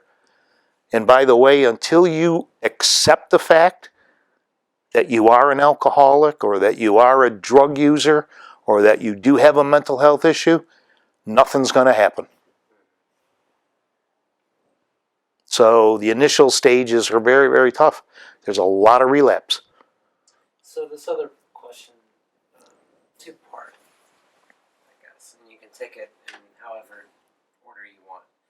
But I know that talking about trauma can be very difficult. And I'm sure that you can speak to that yourself about how you had to begin talking about your experiences in Vietnam, but also in the military culture at large. There's a military masculinity that equates, sometimes mental health problems as weakness. How do you overcome those? I'll address the mental health side of it first on that. Still a huge, huge stigma in the Department of Defense with regard to mental health issues. As recently as, I think, 3 weeks ago or 4 weeks ago, 60 Minutes had a story on an Army Brigadier General, one-star general, who was asked to resign because he openly admitted that he had some PTSD issues and he was seeking help.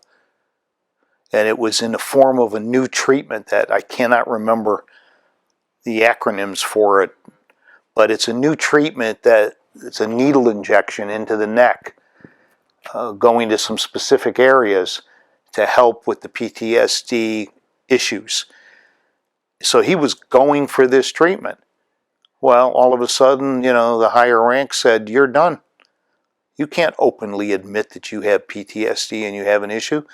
We want your resignation."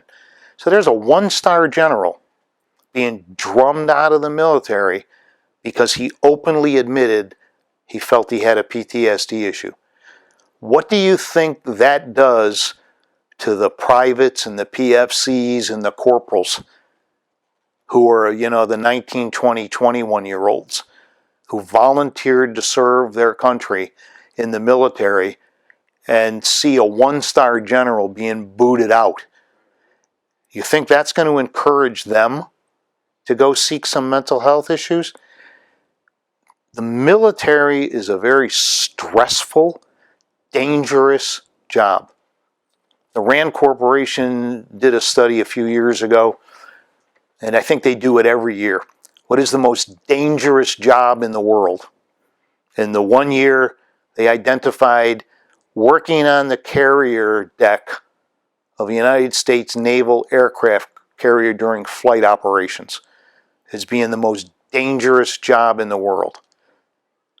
Think about that for a minute. Of all the jobs that exist in this world, being an 18-year-old kid on the flight deck of an aircraft carrier with jets taking off and landing simultaneously and the seas rolling and buckling and people puking because they're getting seasick.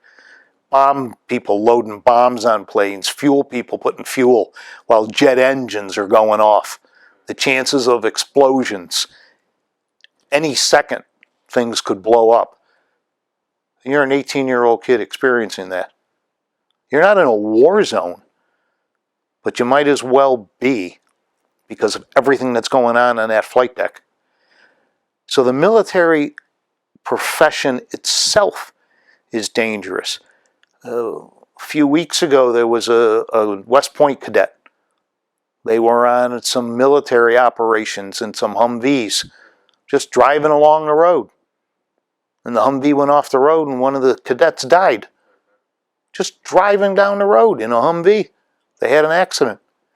It's a very dangerous profession because it's a life and death profession. So that alone puts stress on people. So when you say to someone, I have some mental health issues, I've encountered some issues, some things that are bothering me, I'd like to talk to somebody about it, you can pretty much kiss your career away. I was contacted at one point after I sold my business and retired. I wound up working as director of veteran services for Erie County.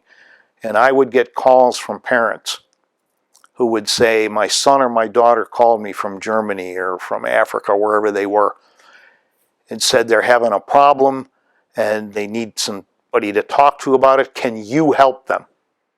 I said, well, I'm not in the military chain of command, but here's what I suggest they do. And one of the suggestions is to go to the next person in their chain of command and tell them.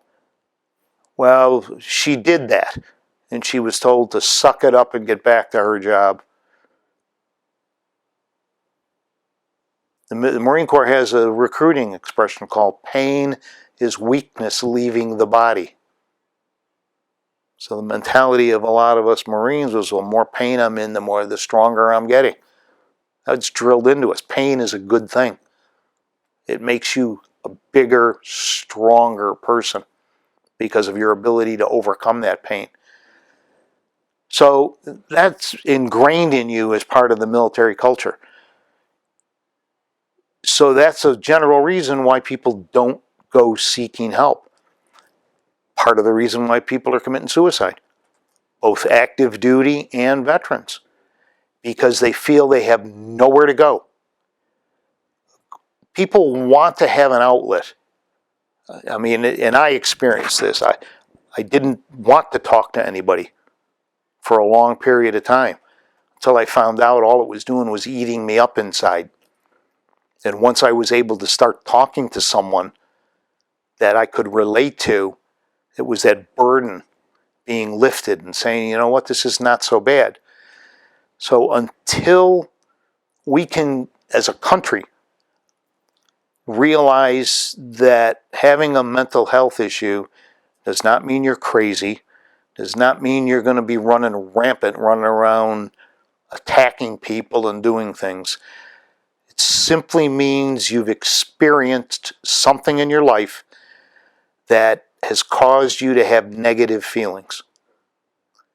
And one of the ways to help release your body of those negative feelings is to have an outlet. And that outlet is someone to talk to. A battle buddy, a psychologist, a social worker, whoever. A husband, a wife, an aunt, an uncle. The ability to be able to talk about it. We've got a local group going right now that's headed by a fellow Vietnam veteran called the Anti-Stigma Coalition. And we are actively trying to get more and more of our fellow veterans to get out there and say, let's talk stigma. And, you know, I put posts out there and I've said, I have PTSD. I've led a very successful personal and professional life. It just means that I've had some traumatic experiences in my life that I had to work to overcome. And to overcome those experiences, I needed some other people, whoever those other people were, to help me overcome those issues. My unscientific survey says that probably 88 to 92% of people that suffer with PTSD live normal, productive lives. And you would not ever have any idea that they have PTSD unless they tell you. Now to your first question. Sure. At what point did you start talking about Vietnam? It was probably about the time I stopped drinking, which is in the range of about 10 years. My wife and I have been together for over 52 years, and I've got children that range from 51 to 33, and none of them have any idea what I did in Vietnam. All they know is that I was in the Marine Corps, I served in Vietnam, and I was severely wounded. I've not ever talked with any of them. Is that by your choice? Or it's by my choice. Have they tried to talk to you? They've tried, and I've told them that I just assume not.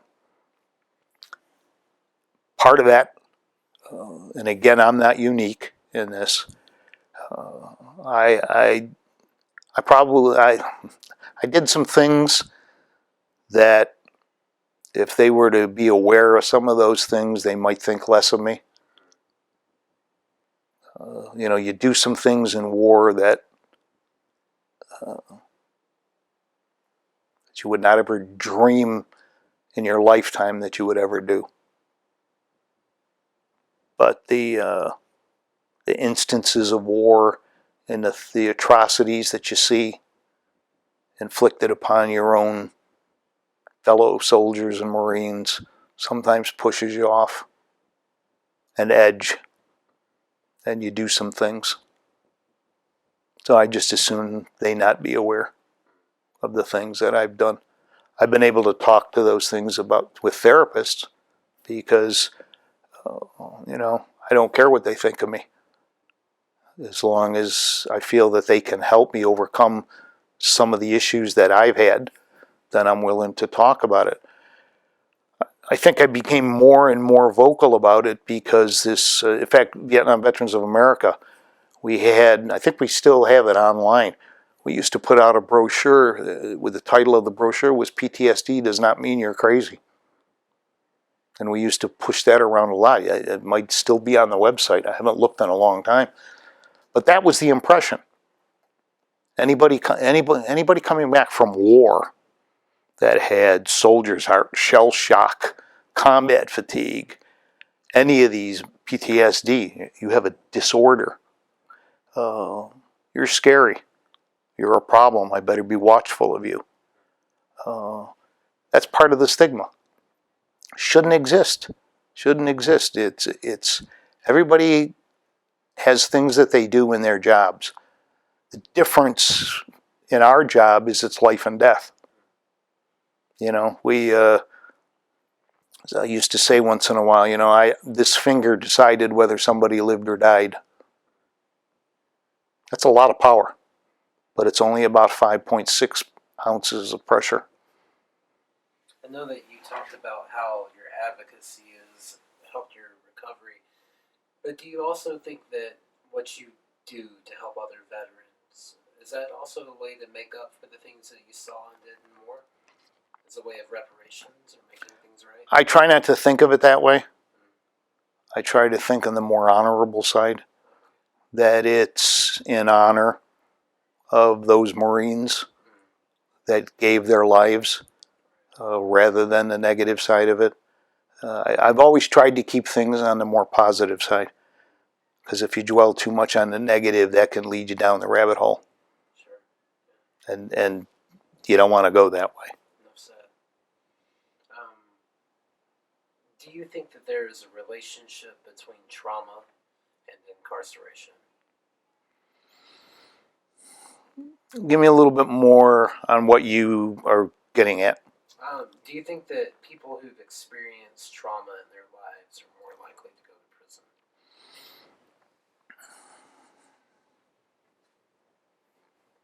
No.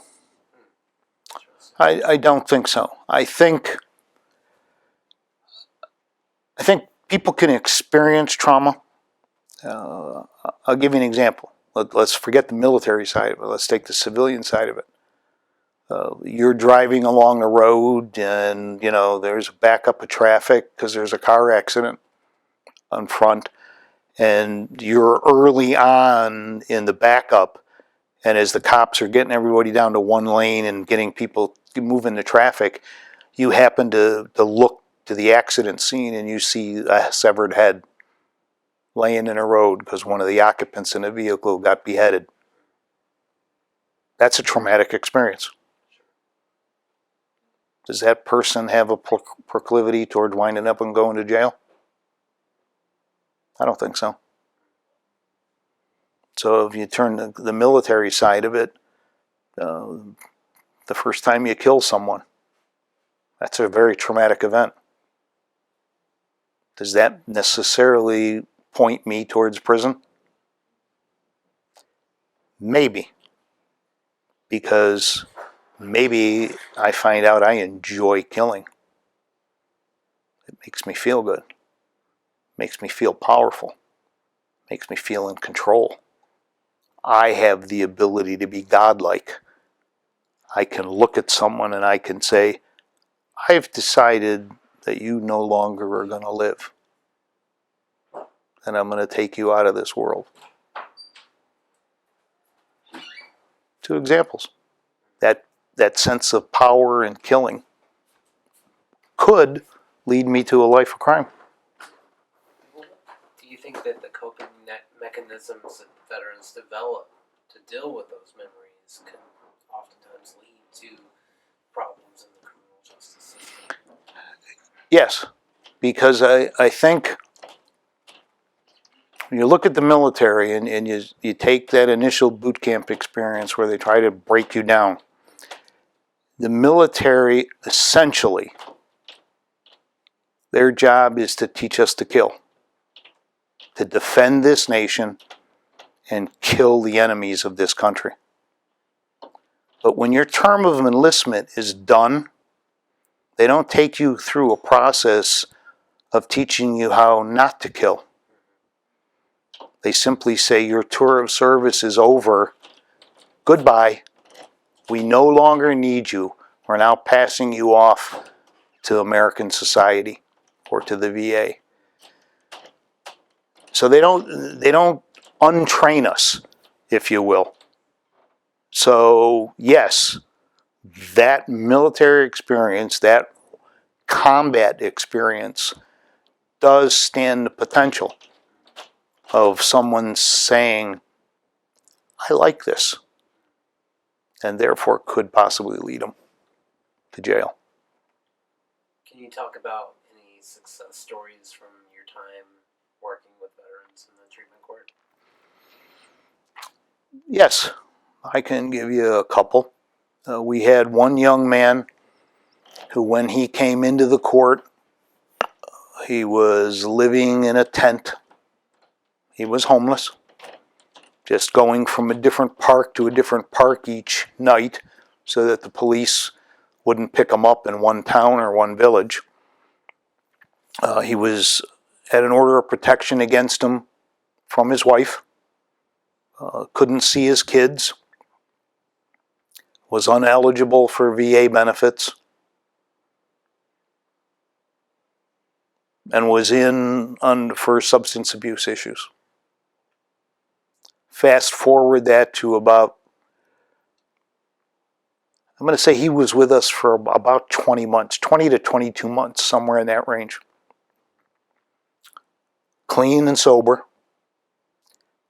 back with his wife, order of protection lifted, and seeing his children on a regular basis, enrolled in a college program and working part-time. And he was an Iraq vet. The other one I'll give you was a Korean War veteran. I think when he came into us, he was in his late 70s, early 80s. Totally estranged from his family. Separated from his wife. Children hated him. Couldn't hold a job. Alcohol was his form of coping, and numerous DWI arrests. Fast forward to his recognition day, his entire family was in the courtroom that day, clean and sober for over a year, and not working, but financially he was better off because something happened with his pension system. It escapes me at the moment, but financially he was also much better off because things got straightened out with all of the issues that he was having. I'll give you one more. A local veteran, a pillar of our community, a very, very successful businessman in our community, very philanthropic, had given away millions of dollars over the years to charities. Several successful businesses. Had not planned for his retirement very well. Sold his businesses. All of a sudden found himself with no purpose. Nothing to do. He didn't play golf. So, a lot of guys play golf every day once they retire. That's their form of entertainment. He didn't play golf. So he found himself feeling useless. No purpose. One day, something, and I don't remember exactly what it was, but it was something that triggered him. Pulled a shotgun out of his closet, loaded up his shotgun, walked out in the middle of his residential street in a development of homes that are, $400,000 to $600,000 homes, and just started firing off rounds into the air. Police come, arrest him. Winds up, he's got an alcohol problem. What we come to find out is that this man for 45 years drank a quart of vodka a day, but still functioned as a very, very successful businessman. All outward appearances of no problems. But when he found himself with nothing to do, something triggered in his mind and he just went off. He was also a very good person, artistic. He was able to do illustrations and things like that. Part of his therapy was art therapy, working with the VA and the rec therapy people and doing art therapy. So he started doing illustrations. Wound up publishing a book of these illustrations. But he presented the court with one of the illustrations. And that illustration that he presented to us was a man holding a shotgun, firing rounds off. To the left side of the picture was a wedding picture hanging on the wall, a crucifix hanging on the wall, a dresser with a mirror, a bottle of vodka on the top of the dresser, in the mirror, faces of the Viet Cong. And over here, a police officer with the words, "Put down the weapon." That was his illustration of how he had lived his life up to the point of being arrested. I would love to see that. Yeah. I can get you a copy. Remind me. I'll get you a copy of the picture. I got to give you two things. I got to give you the opioid study, and I got to give you a copy of that picture.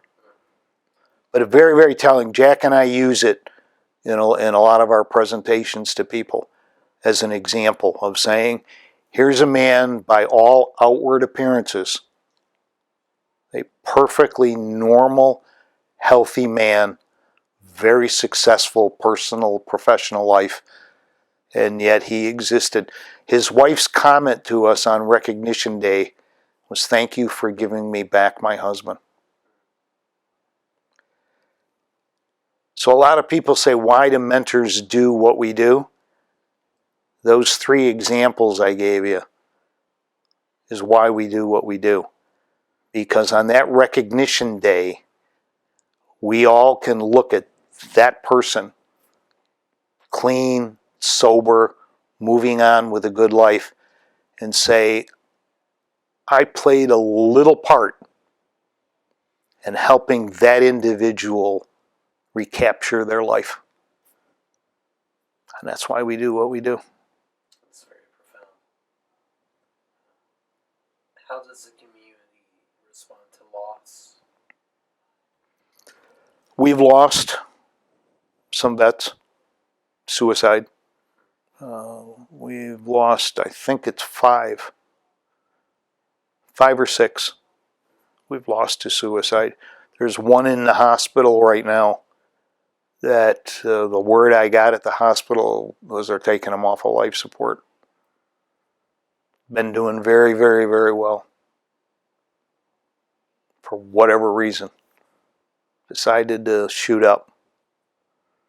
And what kills a lot of them who've been clean and sober for a while, if you're not aware of it, is when they decide to take that step, they take a dose that they took when they were using. And now their system has been clean, and that excessive dose kills them. Particularly if it's laced with fentanyl. The big thing now is heroin and fentanyl. It's a scourge on our streets. It's a scourge in the country, all over the place. And, a couple of the ones that we've lost were ones that I specifically was mentoring. And, it gets you back into the guilt stuff. What did I miss? What could I have done better to keep that person from taking their life? We also watch each other as mentors because almost all of us have PTSD. And we have had some instances where some of our mentors have started to take on the issues of their mentees and have started to regress and have wound up going back into treatment, or we have had to put them on a leave of absence and say, you're getting too involved with that individual. You need to step back a little bit and take care of yourself. Heal thyself first before you can help others. If you're not healthy, you're not going to be able to help other people. So as mentors, we've all agreed upon, keeping an eye on each other. And if we see one of us starting to slip a little bit, we talk to each other and say, you know what, take a month off. Don't come to court for a month. And it was prompted by one of the wives. We had one guy, a Marine Vietnam veteran, who saw some very, very significant action. And in fact, in one ambush, he was the only survivor. His wife called one day and called Jack and said, "What the hell are you doing to my husband?" Jack said, "What do you mean?" He said, "Well, he's back down in the basement playing video war games again. 24/7, he's just sitting in the basement playing war games." So we called and said, "What the hell's going on with you?" And he took a month off. And then when he came back, he didn't start taking cases right away. Came back and just showed up at court. Just kind of sat there, observed, watched what was going on, talked to us. Now he's back and doing well. But it's a constant thing. Mental health. I like to talk about mental health rather than mental illness. Mental health is a very, very powerful thing and be a very, very devastating thing to some people if you allow yourself to sink to those depths. It's one of the reasons why we always try to talk positively about issues. Why I said to you earlier, I prefer to look at the positive aspects of the things that I do rather than the negative. Because I've had instances. We lost one of our daughters when she was 7 years old. And that threw me into a 5-year depression. I mean, for 5 years, I was useless. And it put me back into Vietnam again, the loss of life. And so that was a deep, dark hole that I had to dig myself out of. And again, it was through my fellow veterans and all that helped me get it out. So, you know, these traumatic events, not just one, but multiples over a person's lifetime, you know, you can choose to, a common term that's being used now in former General Mattis used to talk about post-traumatic growth versus post-traumatic stress disorder, and saying, how can we strengthen ourselves through these experiences that we have in life and not let them defeat us, not let them drag us down into a rabbit hole, but how they can strengthen us in a more positive way. And again, it leads back to why I say I try to maintain the positive aspects of what I do, what we do to help our fellow veterans and their families. If there were one thing that you would want the public to understand about veterans in the criminal justice system, what would that be?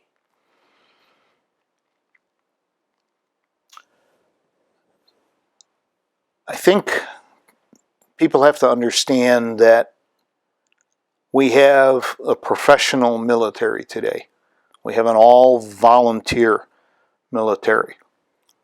We have people that, for whatever reason, have decided that serving in the armed forces of the United States is something that they choose to do. In the course of that career, they can encounter things that no civilian would ever see in their lifetime. And they can encounter those situations more than once.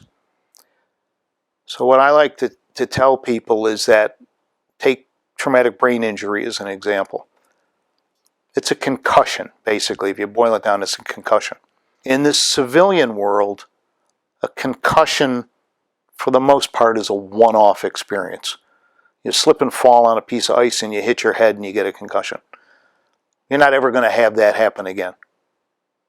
In the military, a concussion can be occurred repeatedly. So you're in a Humvee, the Humvee gets blown up by an IED.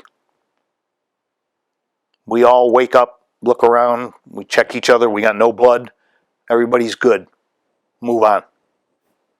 Tomorrow we go out on another patrol. Our Humvee gets blown up again. We check each other, nobody's bleeding, everybody's got their arms and legs, we're good.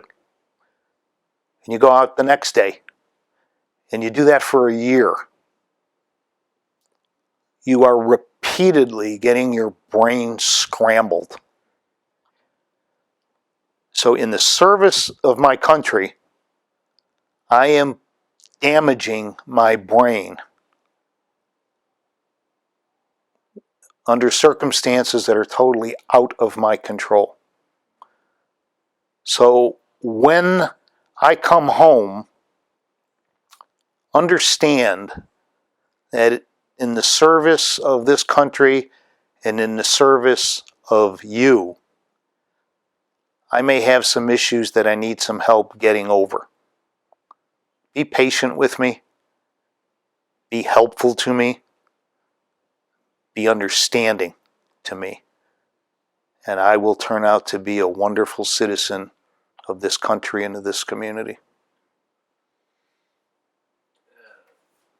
Similarly, what advice would you tell veterans recently returning, for example, from Afghanistan? Understand that the person who's not served in the military has absolutely no clue about how you have spent your last year, 2 years, 3 years. Multiple deployments is a huge issue. They don't have no clue about that. So have some patience with them, and don't turn around And every time you hear somebody say something, fly off the handle. Take a deep breath and realize that you are a better person for the service that you have given this country than they are for not having served this country. And work on taking care of your own health issues, physical health and mental health. We've covered a lot in this interview, but I still have to ask, is there anything that you wanted to talk about that I haven't asked, or something that you wanted to go back to?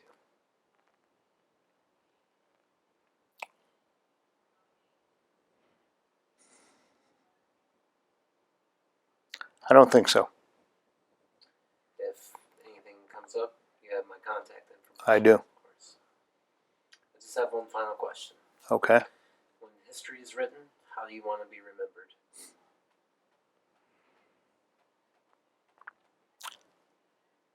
As a good husband, as a good father, as a good grandfather, as a good father-in-law, and as a person who loves his country and was very proud to serve with some very, very brave and honorable people. Dr. Welch, I want to thank you not only for your service to your country, but also to your community, your advocacy for 50 years of helping other veterans. I think that that's profound and it should be honored and recognized. I also want to thank you for sharing your story with me and for participating in the project in the hopes that others might learn from it. I hope this has an effect on at least one veteran out there. Likewise. That will make it a success. Thank you. My pleasure. Thank you, Jason.